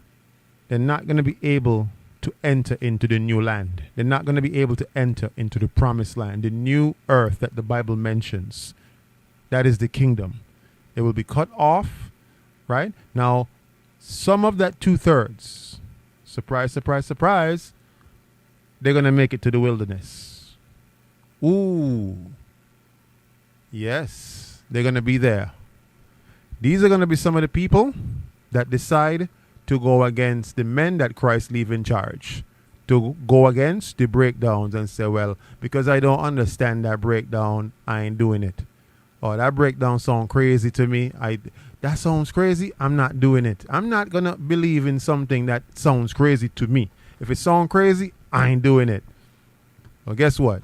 If Yahweh leave these men in charge to give you the breakdowns or to give us the breakdowns, and we decide we don't want the breakdowns and the breakdowns sound crazy to us, and we go off in that manner, in that rebellious manner, you're not going to make it out the wilderness. You're going to be part of the 2/3. So don't get it misconstrued, Israel. Some of the 2/3, they're going in the wilderness with you. They're going to be there. And they're going to be there, you thinking that the 2/3 is only those who didn't keep the commandments. Oh. The 2/3 are going to make up some of those ones, some of you who did keep the commandments. Did y'all know that? So by actually making it to the wilderness, you might think, I'm home free. I made it. Not so fast. You still did not go into the new land as yet. Not so fast. You still did not get access to the new earth as yet. Not so fast. You're there in the wilderness to be tried, to be proven. All right? Good. What verse was that? Give me verse 9. Verse 9. And I will bring the third part to the fire, and will refine them as silver is refined, and will try them as gold is tried. They shall call on my name, and I will hear them. I will say, it is my people, and they shall say, the Lord is my God. So that 1/3, that's going to be his people. The 1/3 that makes it out the wilderness, that's going to be his people. And you better pray to the Most High that you're off that number that makes it out that wilderness. Should you make it to the wilderness? Because remember, at the beginning of the class, you saw all those things we got to actually endure before we actually get to the kingdom. You got to endure what? The climax of Jacob's trouble. You got to endure the beast system coming full circle with the mark. You got to endure that part. You got to endure when all hell breaks loose and neighbors turn against neighbors and, ransacking each other's goods. You got to endure that. Then you got to endure the Third World War. You got to endure that. Then should you make it through that, the angels and Yahweh whisk you away into the wilderness to be safe, to be nourished for times and times and times, for however long you're going to be there. And you still, when you get to the wilderness, you still got to be there for a time to endure this. So you see how much you got to actually endure before you actually make it to the kingdom. So wait, you thought it's just keep the commandments and I'm there in the kingdom. I just keep the commandments and the Lord will select me to be in the kingdom. It don't work like that. There's some things you got to endure. You see all those things I listed out, you got to actually endure. But wait, if some of you ain't even enduring this world right now, how you gonna even make it to the first stage of when Jacob's trouble climaxes? We ain't even reached Third World War yet. We ain't even reached when neighbors ransacking neighbors. We ain't reached that part yet. Just the heightening of Jacob's trouble.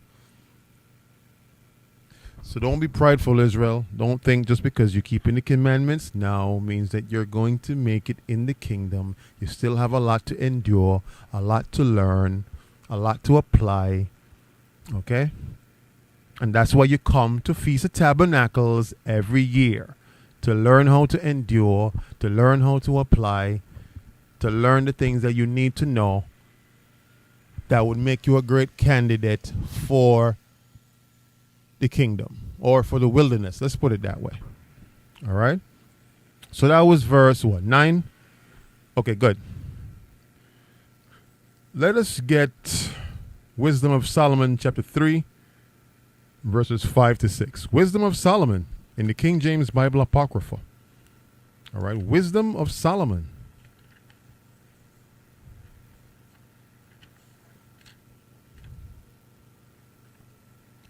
Wisdom of Solomon.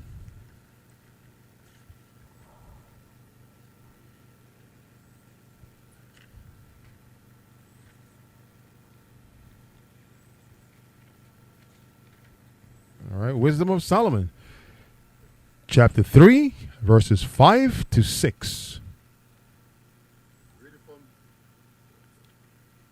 Reading from the Apocrypha, the Wisdom of Solomon, chapter 3, verse 5. And having been a little chaste, they shall be greatly rewarded. For God proved them and found them worthy for himself. Verse 6. So the reason why you got to go through so much and endure so much, the Lord has to prove you worthy for himself, to see whether or not you actually are a good candidate. Not some, we ain't even reached the kingdom yet, a good even candidate for the wilderness. Now, make no mistake, some going into the wilderness to be destroyed. That's the only reason why they're going there. All right, we'll get back to that. But the reason why all this succession of things, like the climaxing of Jacob's trouble, going through neighbors, ransacking neighbors, all hell breaking loose, being unleashed like madmen on the earth, third world, well, shoot, I ain't even mentioned the beast, like the mark of the beast system taking over, then third world's war, all of those things you got to endure. Should you be alive during those times? Because you don't know if you're going to be alive. You don't know if it's going to be in your children's time or your grandchildren's time. Okay? So for those of you that do have children, teach them everything they need to know now. Those of you planning to get children, teach them everything they need to know as they come out the womb. Don't wait. Oh, don't wait till they're 5 years old to introduce them to wearing their fringes. No. As they come out the womb, pop on the fringes and the pamper. Immediately. Let the nurse ask you, hey, what's that on the pamper? Oh, it's fringes. Fringes? What's that? You ain't one of those cult? Let the nurse ask you that. No, sis, we do God's commandments here. All right, good. Give me the next verse. Verse 6. As gold in the furnace had he tried them, and received them as a burnt offering. So he receiving you as a burnt offering. That's why he got to carry you through so many successions of things. Climaxing of Jacob's trouble, come all the way down to the world's third war. Then, after he've tried you and see, you're a good candidate for the wilderness, because kingdom ain't reached yet.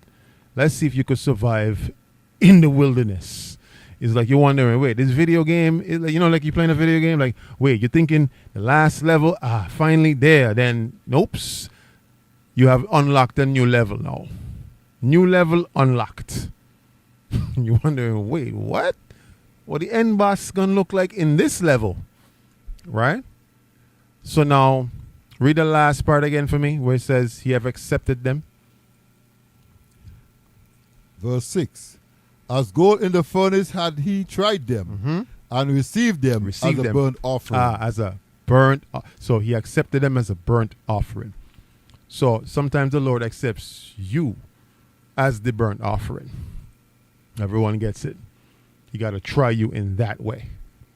All right? Good. Let us get the... I want to go back really quickly to Ezekiel 20. Just to touch on this.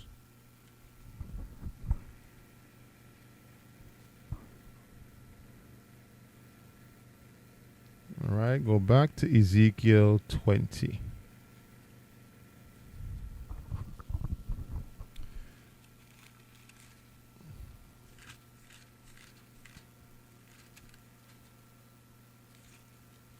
Okay, Ezekiel 20. And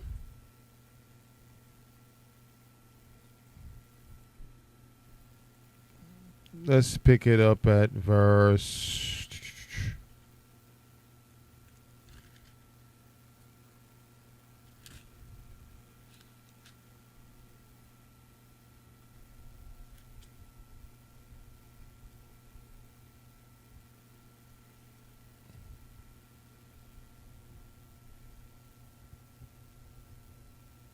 Give me 1 second. It's a specific verse that I'm looking for.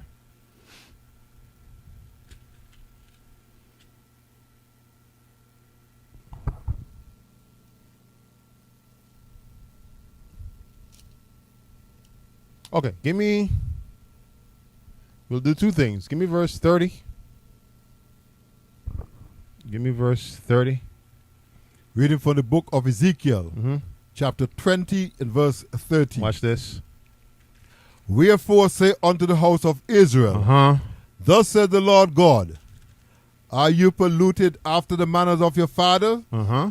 and commit ye whoredom after the abominations? Good. So in this world, you learned what from your fathers? How did you learn them? When you grew up, what did you celebrate? And how did you know how to celebrate that thing? You grew up just as a staple in the household. This is what we did. So they might say, well, I didn't teach my son that. You did.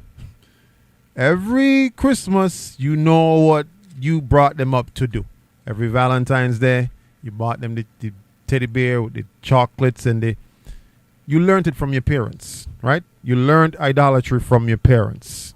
You committed whoredom after their abominations. All right? Give me verse 31. Verse 31.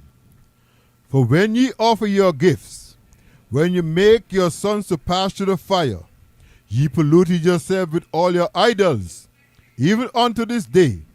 And I shall be inquired of you, O house of Israel.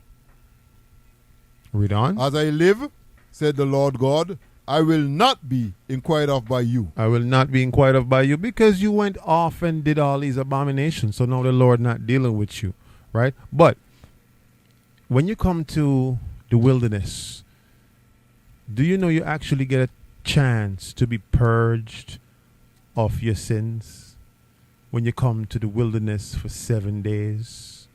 That's why you practice coming to the Feast of Tabernacles every year for 7 days.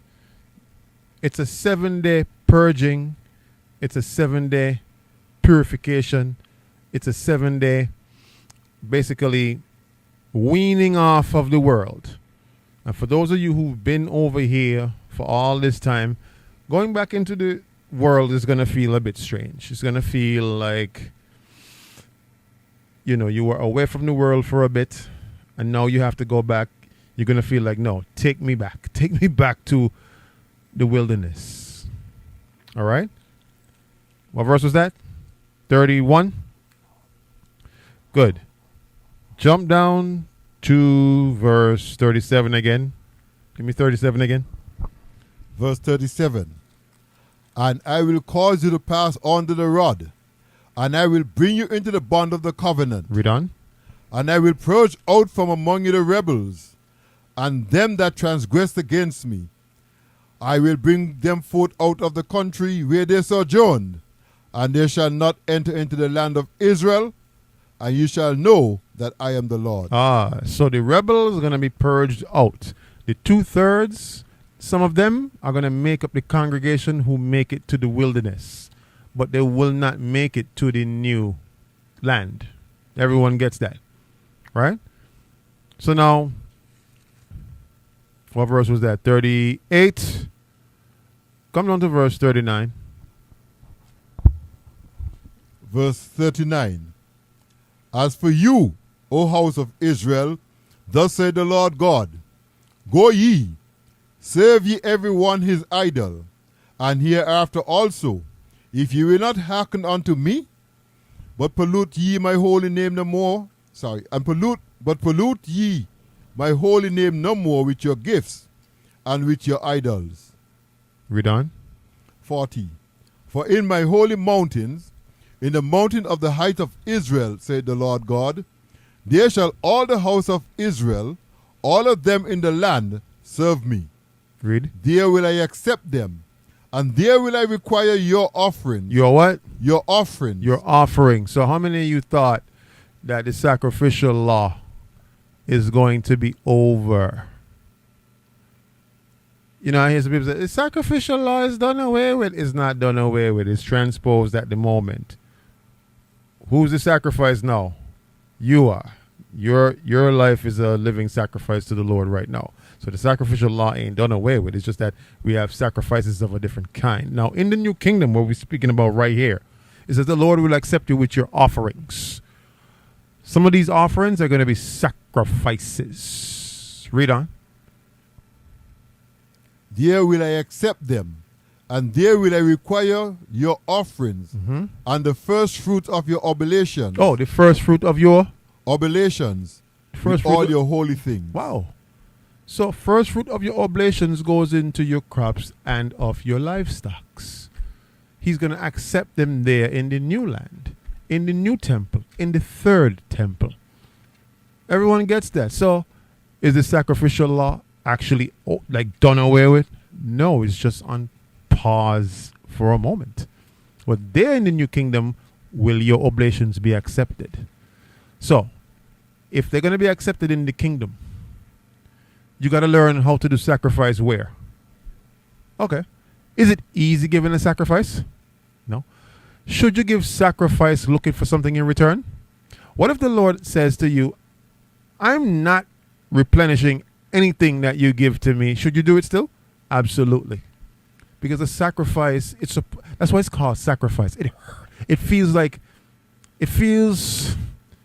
very like it's cutting out a piece of you. A piece of you that you absolutely need or thought you needed, and you're giving it. Right?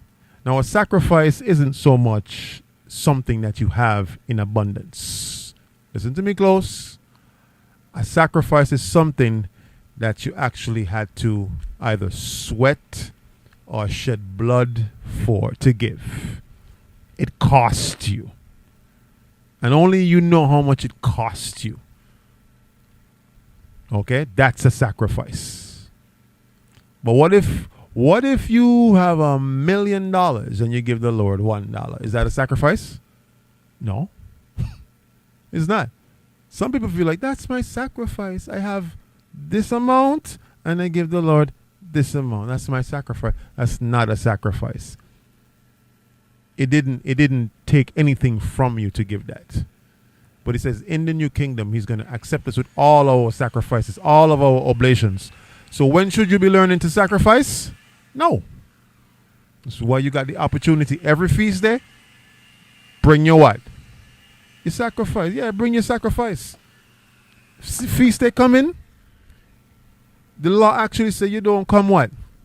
Empty what? Empty. You come empty-handed before the Lord? And you think you're going to be there in the wilderness. No. You're not even going to make it.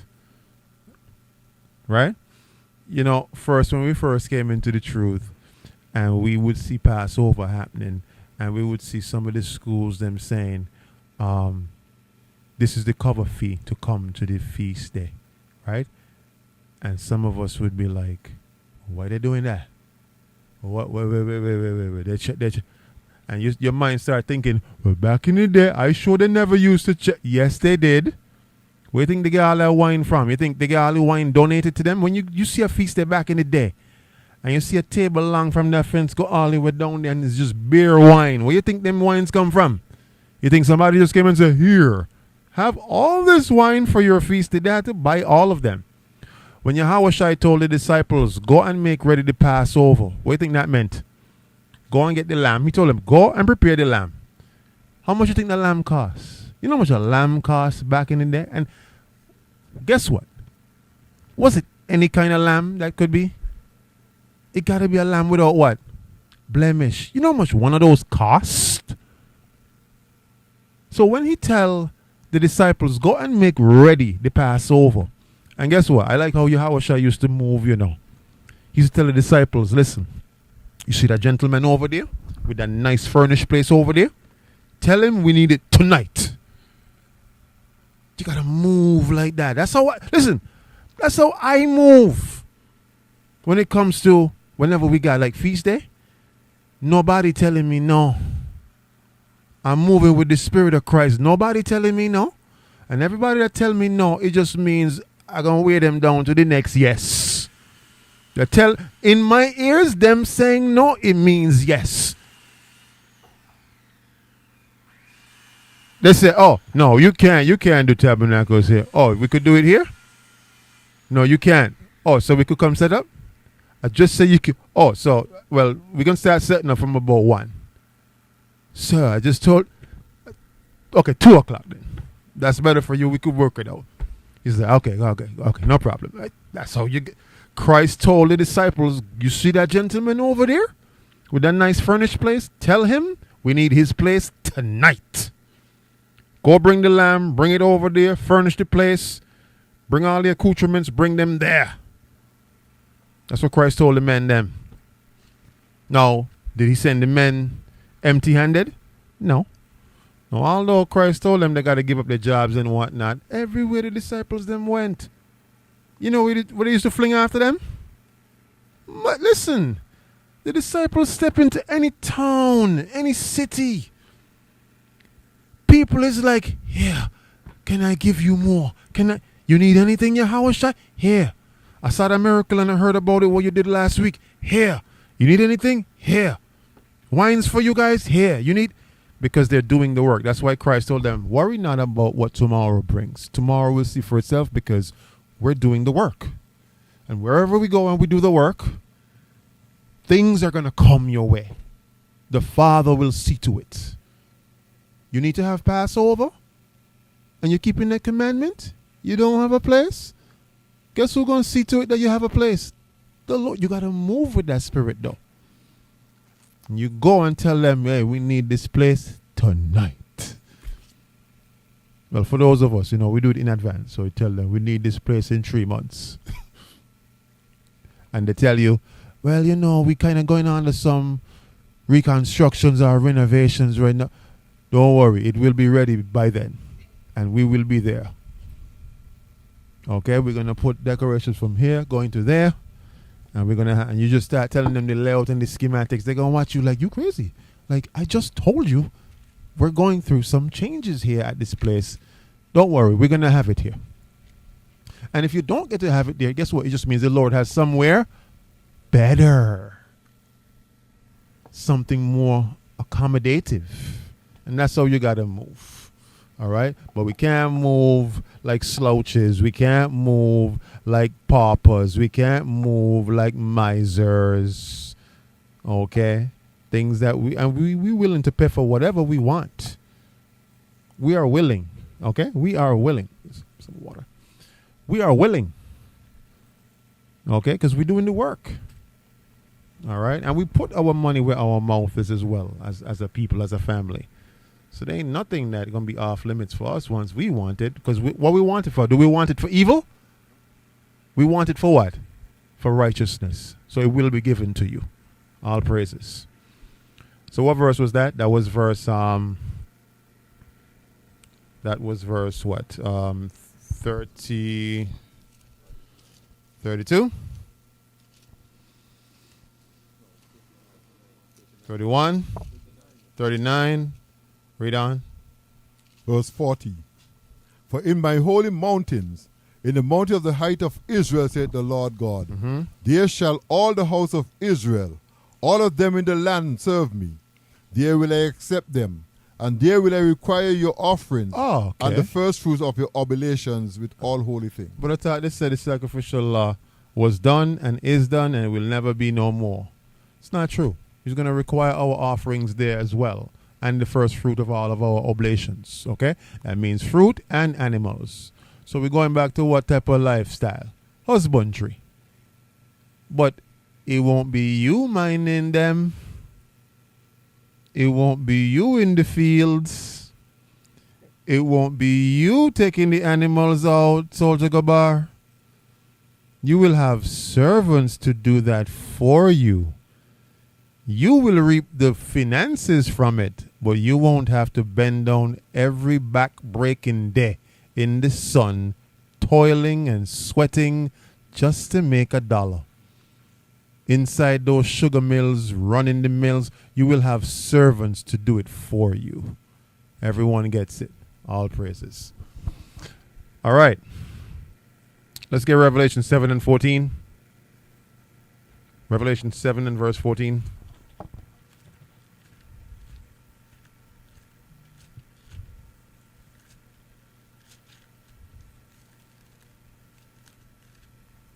All right. Isaiah 14 says you're going to have servants in the kingdom, in the new land. All right. Reading from the book of Revelation, Uh-huh. chapter 7 and verse 14. And I said unto him, Sir, thou knowest. And he said to me, These are they which came out of great tribulation, and have washed their robes, and made them white in the blood of the Lamb. So this is what the stage that you want to get. Coming through the tribulation, having your, notice allegory, having your robes washed, all right, with the blood of the Lamb. It means you endured what the Lord put you through. Now you deserve the kingdom. But in order to endure it, you got to learn how to endure. And that's why you come to tabernacles every year. You learn how to long suffer with your people every year. You get better at tabernacles every year. You understand that? For those of you who never stayed a full 7 days, right? In order for you to get to this stage where your robes are made white in the Lamb's blood, you got to learn how to really be in this wilderness for 7 days with your people. All right? So if you didn't get to do it this year, like fully, tell yourself next year. And for those of you who didn't get to go out into the wilderness, I pray that you were able to stay in your tents for the 7 days, even in your home, in your backyard, in your bedroom. If you didn't get to buy a tent, listen, when we were kids, what we would do when we want to make these like tent or forts, we would tie sheet on one end of the window to another end of the window, tie it over there, and you're in your little fort, and you're in there. Even that you could build. There ain't no excuse, but you're supposed to what? In booths every year for 7 days. If you didn't do that, if you didn't sleep in the tent every day for the 7 days, then you went off. Then you broke the law. Then you keep that commandment. You didn't keep it. So you can't say I'm a great candidate for the kingdom if you even slipping up on simple laws like that. All right? Good. So to be made white in the Lamb's blood, you got to endure these tribulations. All right? Good. We're going to wrap up just now. Let's get Matthew 24, verse 13. Matthew 24, verse 13.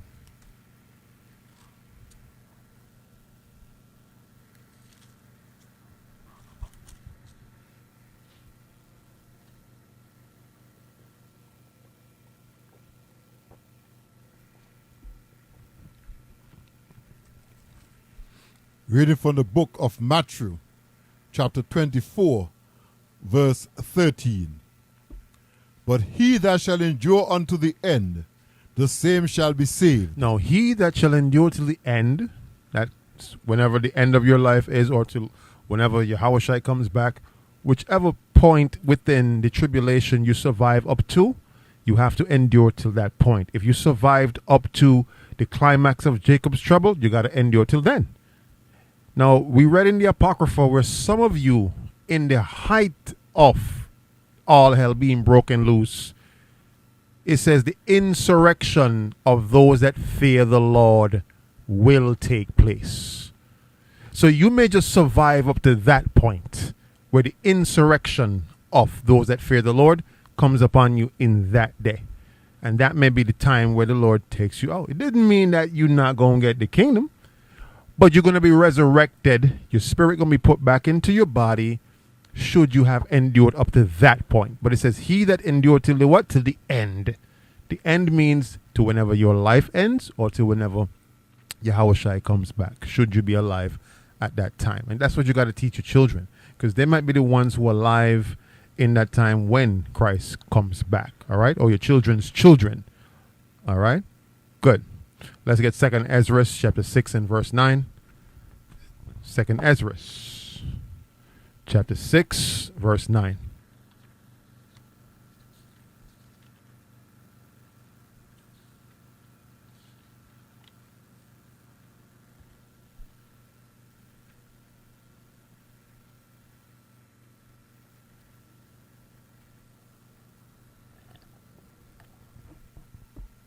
Reading from the Apocrypha, book of 2nd Ezra, chapter 6 and verse 9. For Esau is the end of the world, Esau is the end of the world. and Jacob is the beginning of it that followeth. And Jacob is the beginning of the next world to come. The Israelites will be ruling in the next world to come. Yahushua said, to him will I give power over the nations, him that endure. Let's get that. Revelation chapter 2 and verse 26. Revelation 2 verse 26. Reading from the book of Revelations, chapter 2 and verse 26. And he that overcometh and keepeth my works unto the end. So you overcame. You kept his works or the commandments till the end. Come on. To him will I give power over the nations. This is how Jacob's beginning is coming. Esau's end, Jacob's beginning. To him will I give power over the nations. Read on. Verse 27. And he shall rule them with a rod of iron. Jacob's beginning means that he will rule them with a rod of iron. Read on. As the vessels of a potter shall they be broken to shivers. Just like a potter makes and forges pottery, and he can break the pottery if he so will, he has the power to break them into pieces should they not conform to what the ruling class of people, the Israelites, is making them conform to do, which is the commandments as well. They're going to have to do the commandments, the other nations, if you didn't realize that, right? Read on. Even as I receive of my Father. Even as the Mosai said that Christ received them of him, then guess what? We're going to receive these other nations as an inheritance. Okay? Just the same way you are received to Christ as an inheritance. He says no one can pluck y'all out of his hand. No one will be able to pluck the other nations out of your hand because you're going to rule over them. You get the point. Good. Revelation 21 verse 7.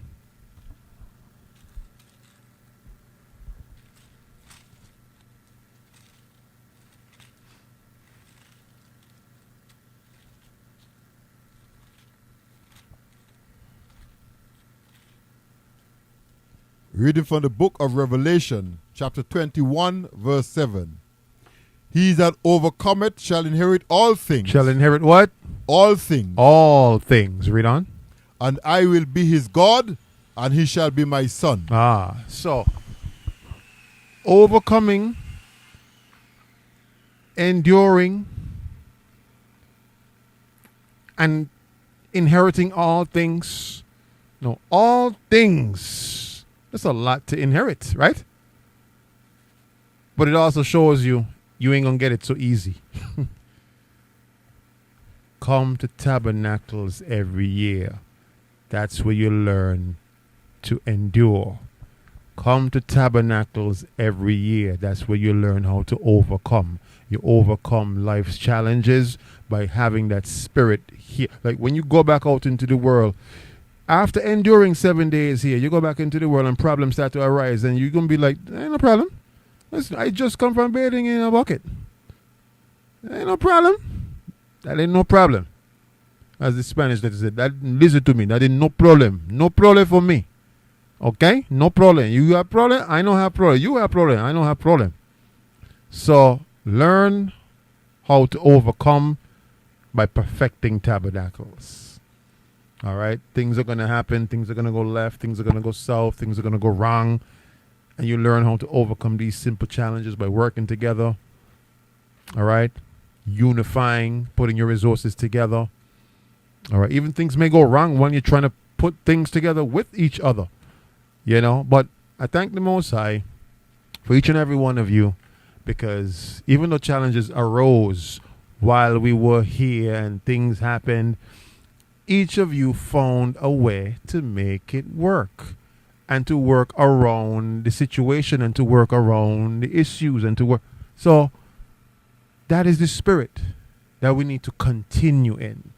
Yes? He that overcometh shall inherit all things. All right? So the wilderness is not just a place that we come to have mirth and joy and to, relish in the fact that we're here rehearsing the righteous acts. Okay? It's a proving grounds to test your faith. It's a proving grounds to test you, to see where your faith lies. Okay? It's to refine you. Okay? It's to make you prepared for the new covenant. Okay? A lot of people are going to fall in complaining, disgruntledness, nitpicking, fear, unbelief. You name it.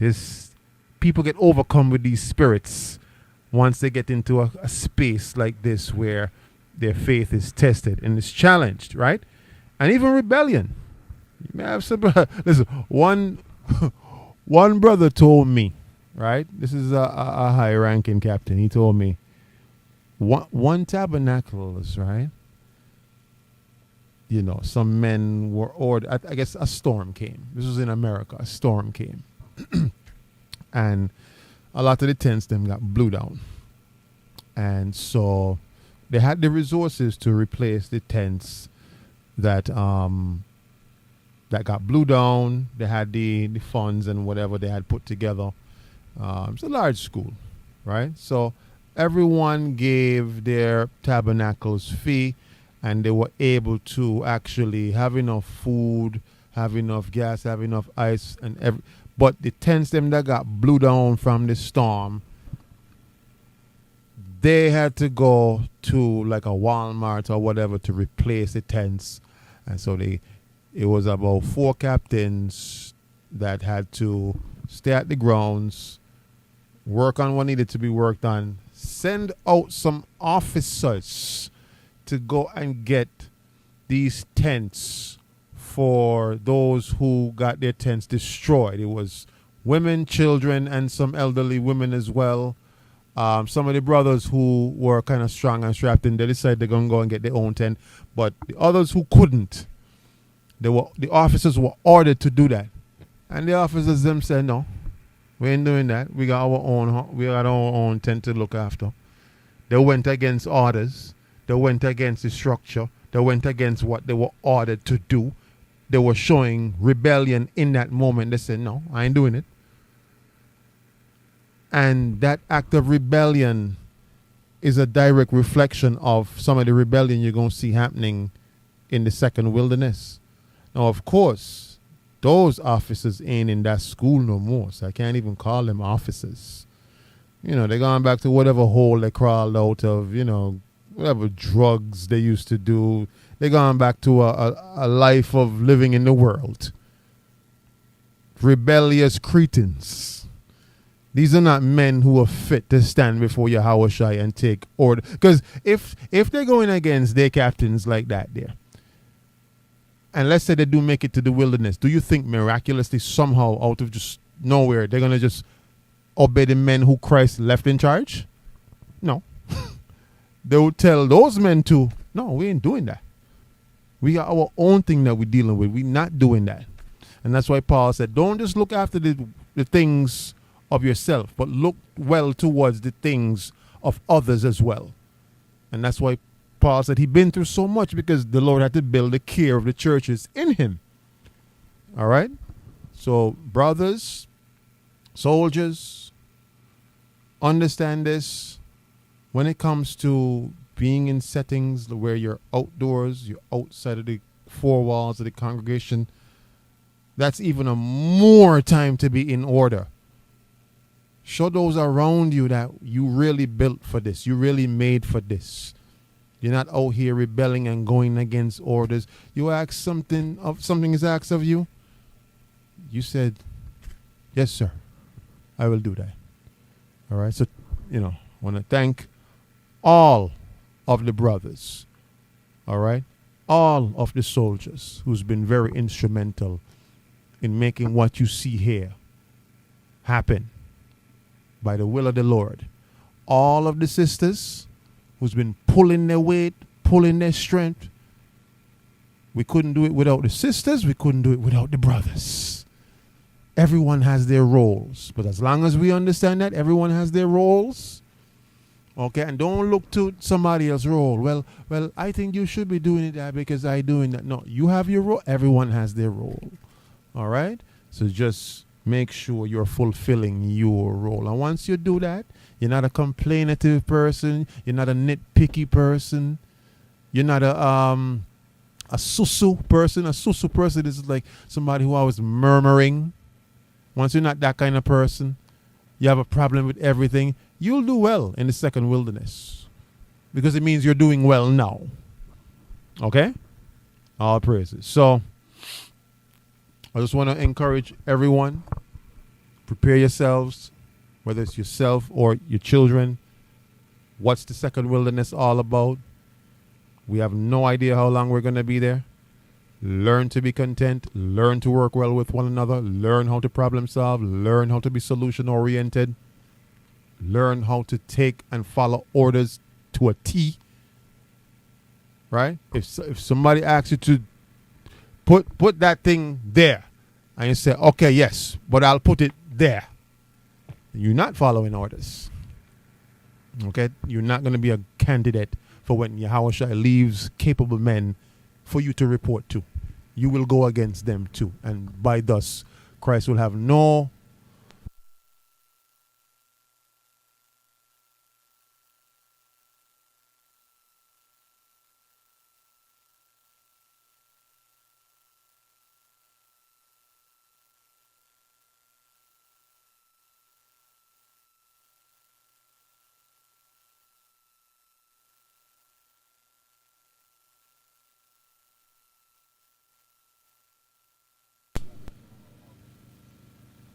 Just let me get the other mic. Check 1, 2. Good. Christ will have no other choice but to order those men that you went against to organize your death and burial. That's what's going to happen in the wilderness. It says they're not going to make it out of the wilderness. They're going to be purged out, which means they're going to be planning your funeral in the wilderness. Everyone gets it. So you don't want to reach into the wilderness just for them to plan your funeral in the wilderness. Don't let that happen to you, Israel. All right? Learn how to operate, how the scripture said to operate. You're learning how to be refined. You're learning how to strengthen your faith. You're learning how to overcome. You're learning how to endure. You're learning how to not complain. You're learning how to not murmur. You're learning how to work well together. All right? All praises. So, endure means to obey throughout it all. Obey throughout it all. Be obedient, and that's who the Lord is pleased with. Check out how the Most High called Abraham his friend, because he was obedient. He called him friend. All the men of the Lord, he called them close to him because they obeyed to a T. Those are the kind of men and women that's going to make it out of the wilderness. Yes? So, all praises to the Most High. We will end it there today. We want to thank you for joining us on today's class, the second wilderness. I hope you understand the dynamics of what it takes to make it there. I hope you understand that there's some levels that you must go through. The climax of Jacob's trouble, you got to go through the beast system. You got to go through the mark system. You got to go through, neighbors turning on each other. You got to go through, the Third World War. So much things you got to endure until you actually make it to the second wilderness. And you got to also endure going through tabernacles and learning how to refine and perfect every year. Yes? All praises. So, with that, we're going to close out, Israel. We want to thank you for joining us once again. Blessings to you and your families, your loved ones. I pray that all those who are celebrating tabernacles. Before I go, I got to big up TOC Guyana. I saw those pictures and those videos come in, and let me say I am thoroughly pleased with what I saw. Y'all out there doing it big every year. Y'all doing this thing from scratch. And I got to big you up, all right? TOC Florida, we see you. I saw those things come through the chat, in the TOC Florida chat. Brother Yawasaf, all praises. I see that thing. All right, we got sisters up in New York celebrating with us, right along with us as well. So big ups to you and your family out there, sis. All praises. And to everyone else who's keeping it or about to keep it. It's coming up. You know, for some of Israel, their new moon falls differently, so they're keeping theirs coming up. When yours come, make the best of it. When yours come, allow the Lord to mold you. When yours come, allow the Lord to refine you. All praises. So Israel, it's been real. The next convocation you're going to see us is going to be the Monday, all right, for the closing convocation. All right, it's been so beautiful. I can't believe we just got like one more day here. I cannot believe that. We out of here. So I'm just looking forward to next year.